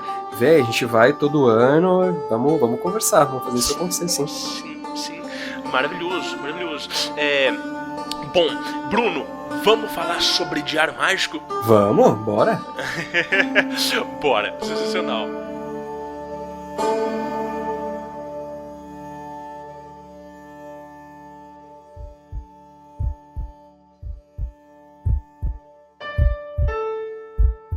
Não importa o que dizem a você, palavras e ideias podem mudar o mundo.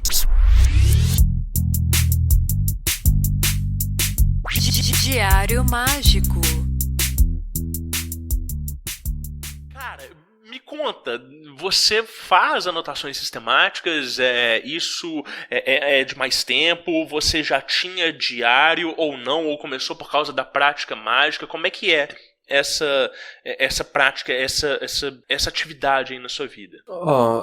Essa prática ela começa quando eu começo a estudar Jung, para variar, porque ela tem o germe dela, né, a sua origem tem nos meus cadernos de sonhos.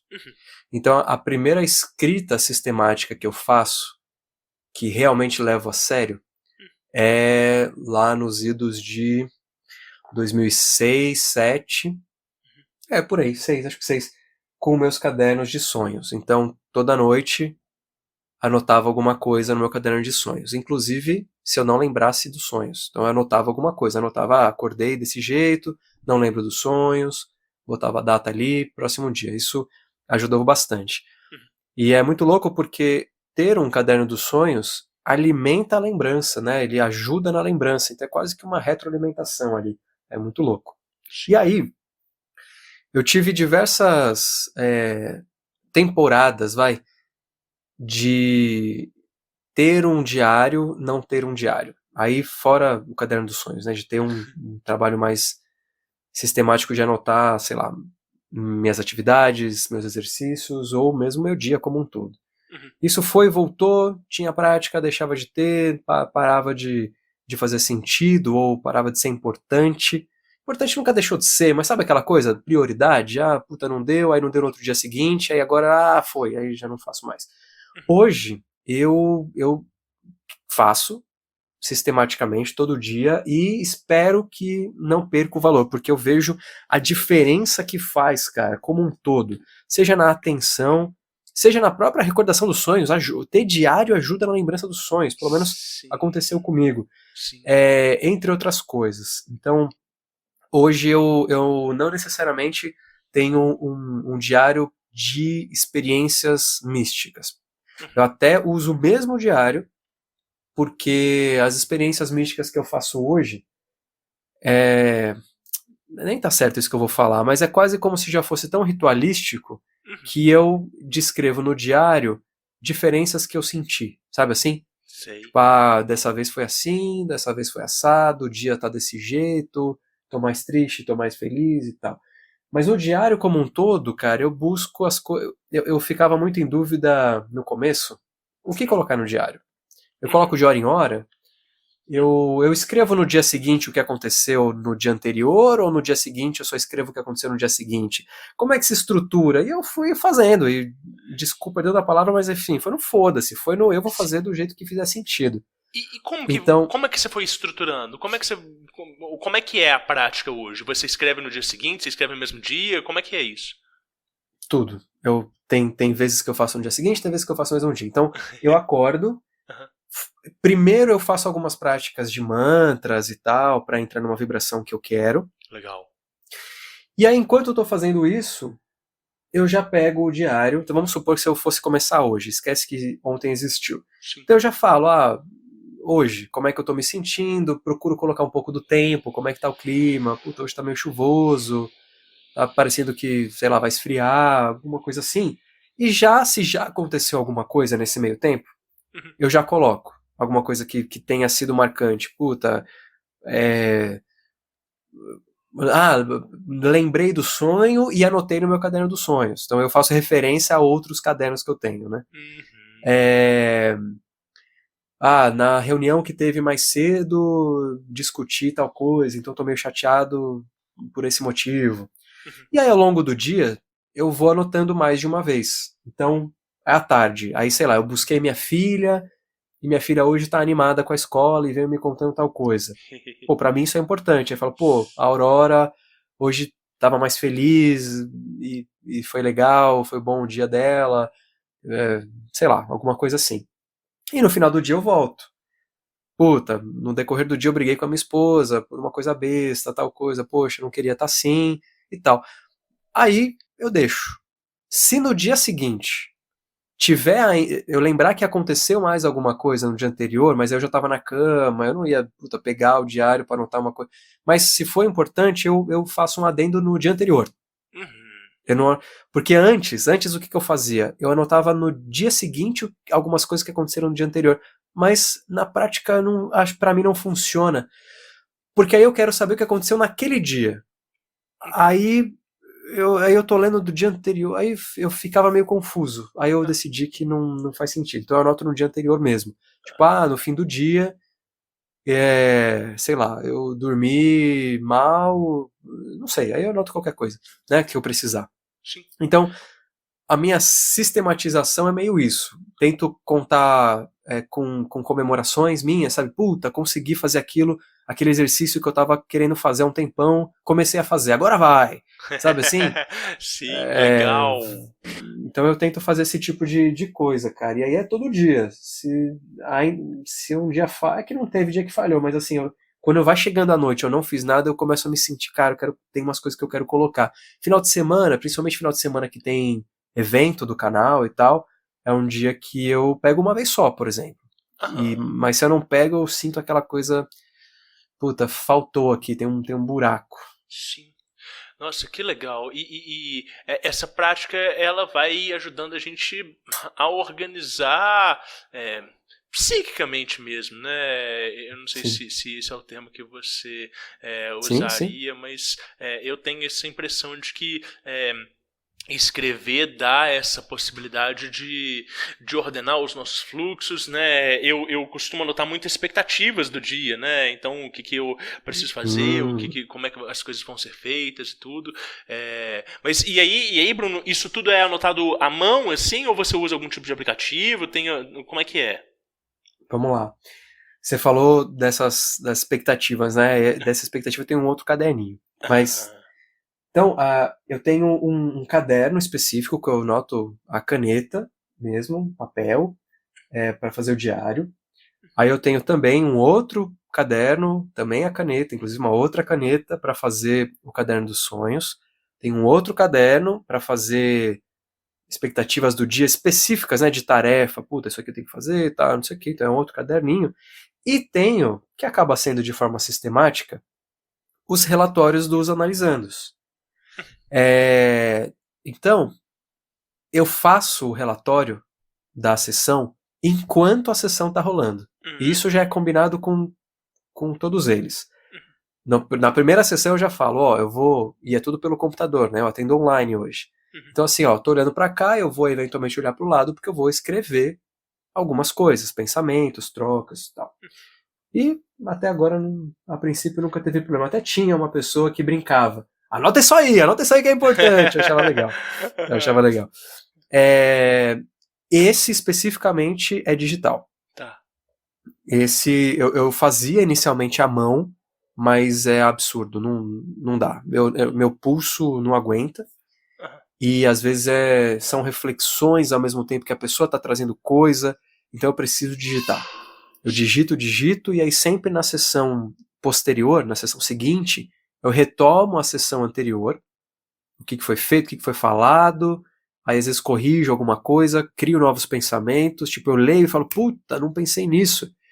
E aí escrevo em cima, ou eu sempre estruturo com duas fontes de entrada, assim, né? É um doc, mas eu coloco 2 tópicos para eu escrevendo. E aí um é mais raciocínio analítico e o outro é a pessoa contando. O que a pessoa está desabafando ali, né? Sim. Quais são as coisas que estão sendo ditas? Então eu separo dessa maneira. E aí às vezes eu leio um desabafo, vamos contar assim, e aí nossa, ó, isso aqui... E aí eu lembro de muitas coisas eu lembro na hora da sessão, né? Mas às vezes eu lembro depois, tipo, nossa, teve aquela outra vez que a pessoa falou sobre a tatuagem de não sei o que lá. Puta, aí já escrevo na outra parte. E... Enfim. Então eu tenho essas estruturas de escrita, assim. Nossa, e leva muito tempo pra conseguir desenvolver esse tipo de estrutura, porque não é só uma estrutura de escrita, é uma estrutura de pensamento, né? Uma ordenação dos fluxos mentais, né? E você vai colocando também o analisando dentro desse fluxo e torna o processo dele mais efetivo, mais organizado também, né? Sim, eu acho que sim, eu acho que isso é uma coisa que acaba acontecendo até sem querer, né? Porque eu faço para fazer um relatório, mas acaba justamente, eu acho que é bem isso que você falou, trazendo junto, organiza, no começo era outro tipo. Se você for pegar os primeiros relatórios, era um batidão, assim, e aí era uma maluquice, assim, era uma loucura. E aí vai adaptando até chegar no formato atual, que a princípio tá bem mais fácil, assim, de entender o que é o que. Nossa, muito legal, cara. E sobre os diários que são físicos, como é que você guarda eles, assim? Porque anos e anos anotando vai juntando um volume considerável. Tem uma biblioteca para guardar eles?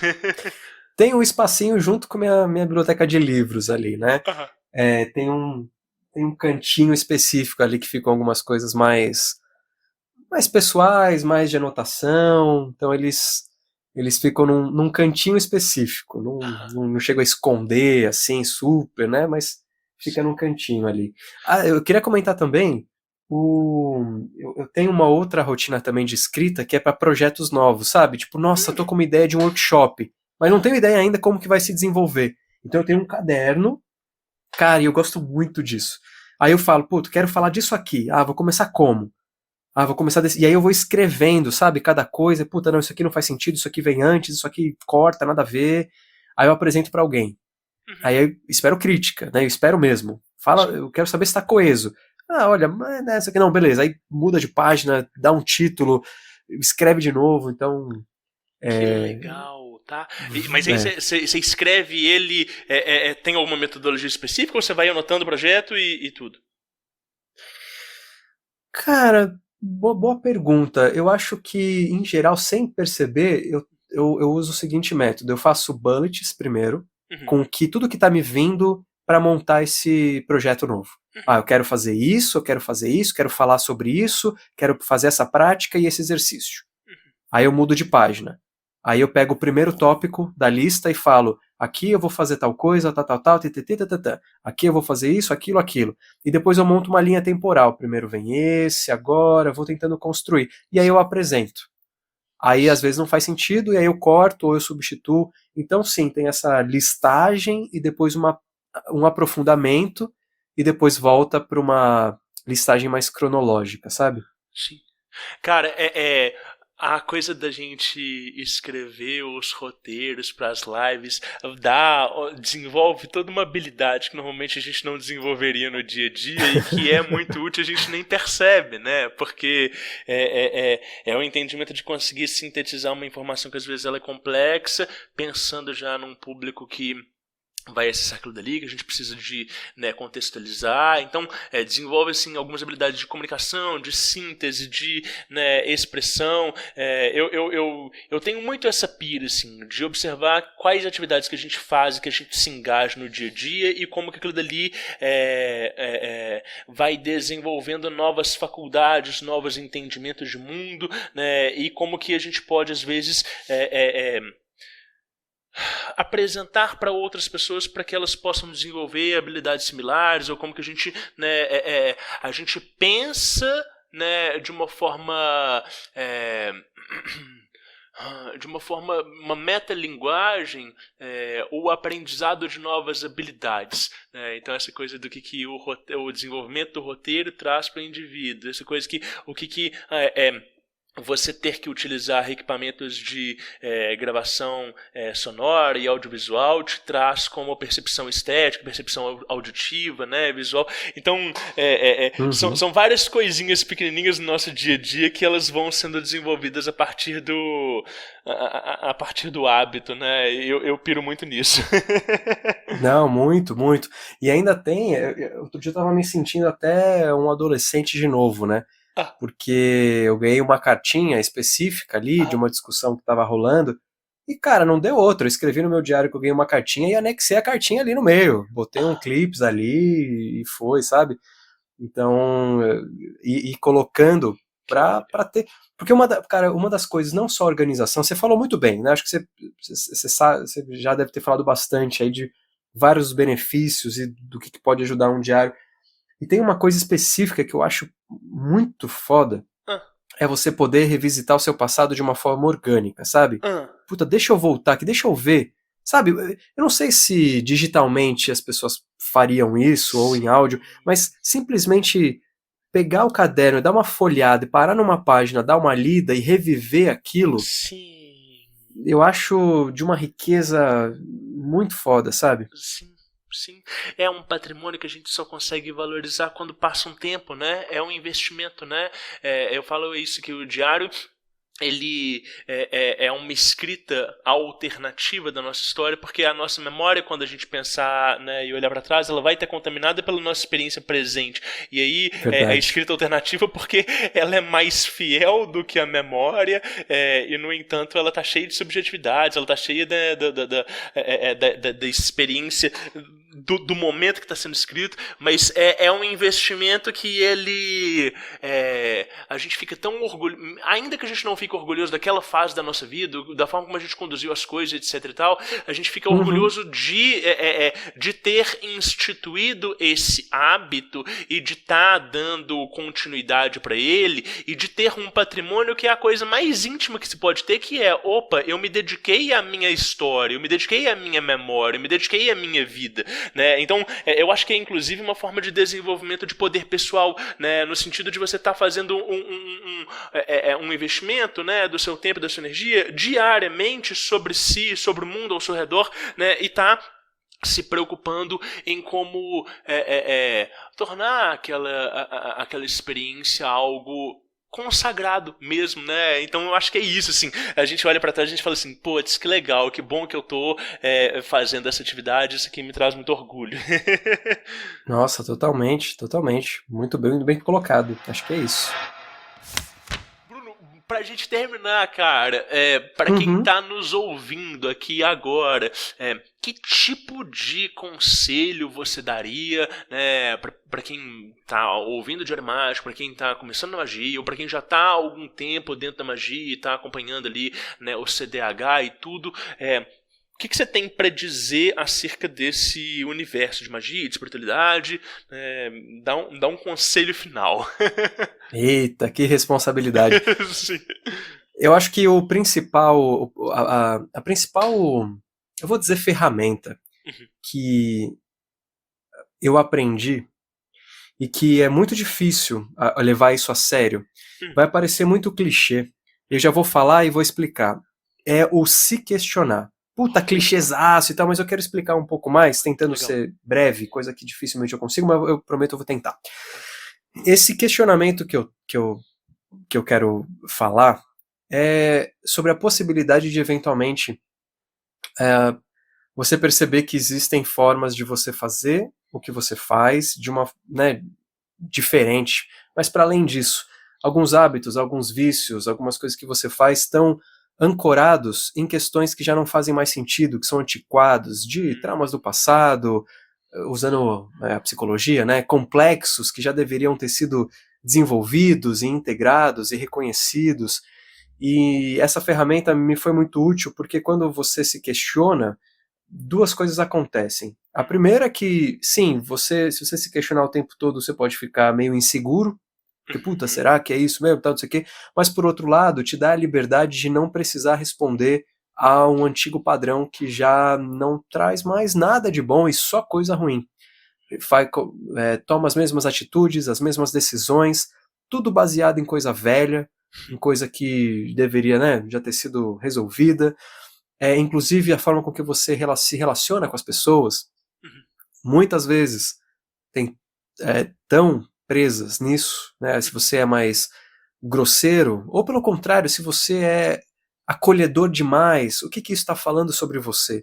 Então se questionar muito mais no sentido de se deixar disponível para eventualmente perceber que aquilo que você faz já está na hora de fazer diferente, mas não simplesmente como se fosse um botão, porque a gente sabe que não é um botão. Uhum. Quando a gente fala da palestra motivacional, não faz muito a nossa cara.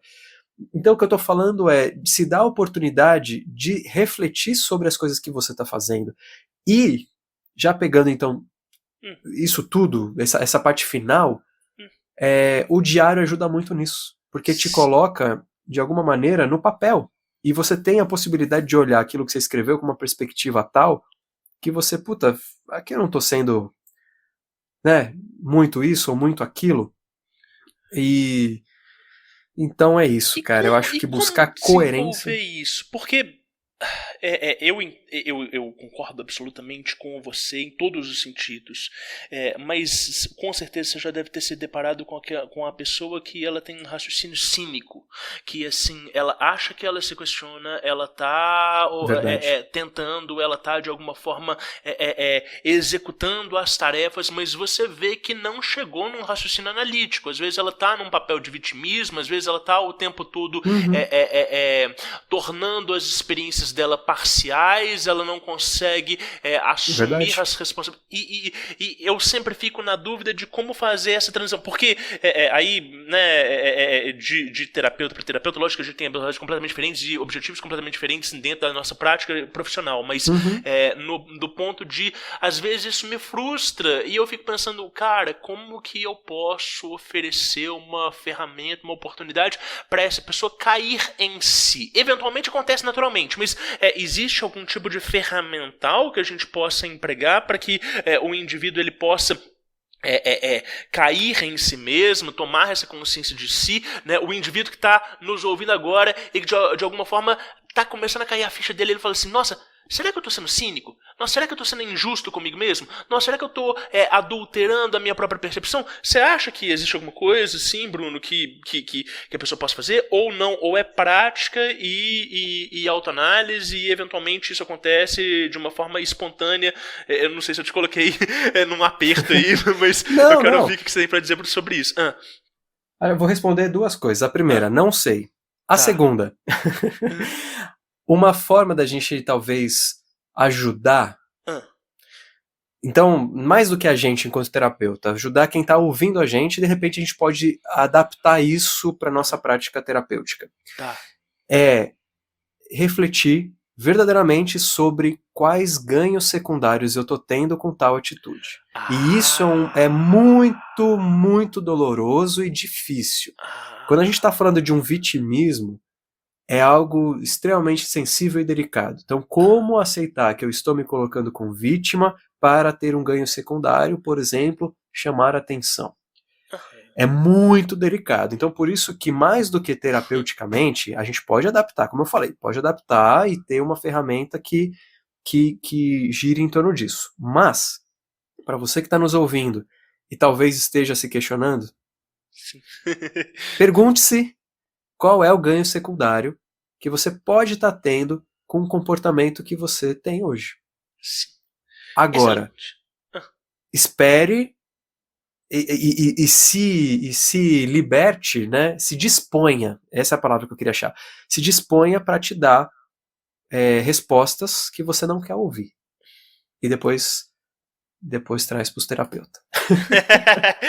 Cara, maravilhoso, porque é a partir dessa análise que, né, já tem esse spoiler, vai ser dolorosa ou incômoda,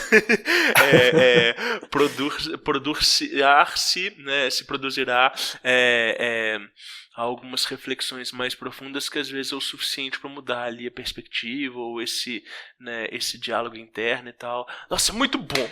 Bruno, para quem quer, né, te encontrar, além do Conhecimento da Humanidade no YouTube e no Instagram, que eu vou deixar aí na descrição, né, tem outros canais que o pessoal fala diretamente com você. Não, gostei de toda a proposta, quero ter um contato com o Bruno em termos, né, profissionais e terapêuticos. Como é que o pessoal faz para te achar? Me conta que eu vou deixar isso tudo anotado aí no post e aí o pessoal pode seguir esses links.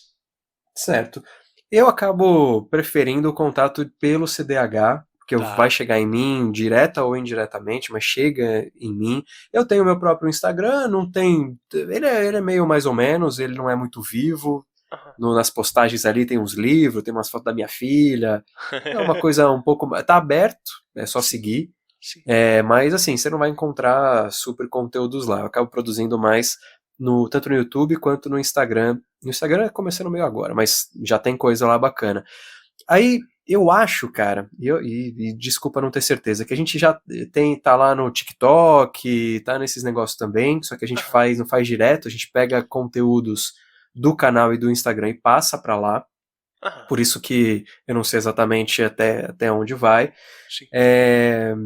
Então, e tem o nosso site, como eu falei, ele está passando por reformulação, que é cdh.tv.br, onde vocês acabam sabendo tudo que acontece com a gente. Mas se fosse falar um lugar, vai para esse lugar, Instagram.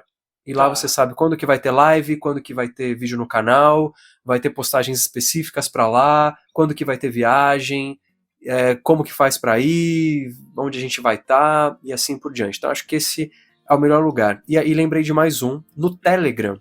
A gente tem um canal de comunicação também. Só a gente posta coisa lá, é chamado de canal, né? Mas você pode saber o que está acontecendo com o CDH. Chama, lá no Telegram, se você pesquisar por novidades CDH, na barra de pesquisa do próprio Telegram, você acha a gente, e aí lá a gente posta tudo que a gente está fazendo, agendas e tudo mais.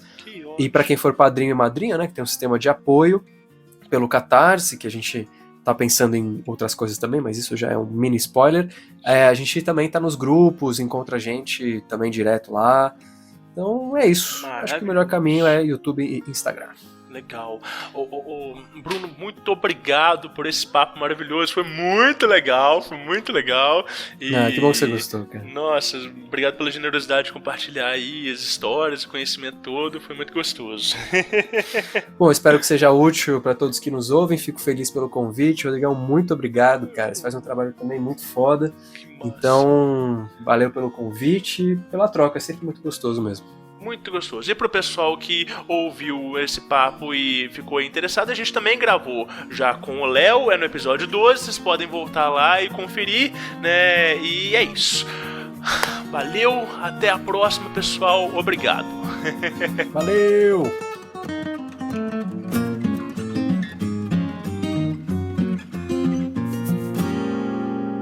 Aí sim, eu espero que você tenha gostado de mais esse episódio do Diário Mágico. O Bruno é um querido, né? Assim, é muito conhecimento e muita simpatia, né? Um cara que é muito fácil de conversar, de engajar em assuntos mais profundos, e a gente aprende muito. E, bom, o Diário Mágico ele é feito por uma equipe. Eu sou o Rodrigo Vignoli, sou apresentador, mas eu tenho aqui comigo sempre o Guilherme Neves, lá da @Lefou Produções, e ilustrando as capas a gente tem a Mariana Maia da @IlustraMomô. Você pode seguir eles nas redes sociais, pode entrar em contato conosco, né? E o Diário Mágico ele tá no Instagram, ele não está no Twitter, ele está no Facebook, @Diário Mágico. Segue a gente lá e continue anotando os seus resultados. Lefou Podcasts.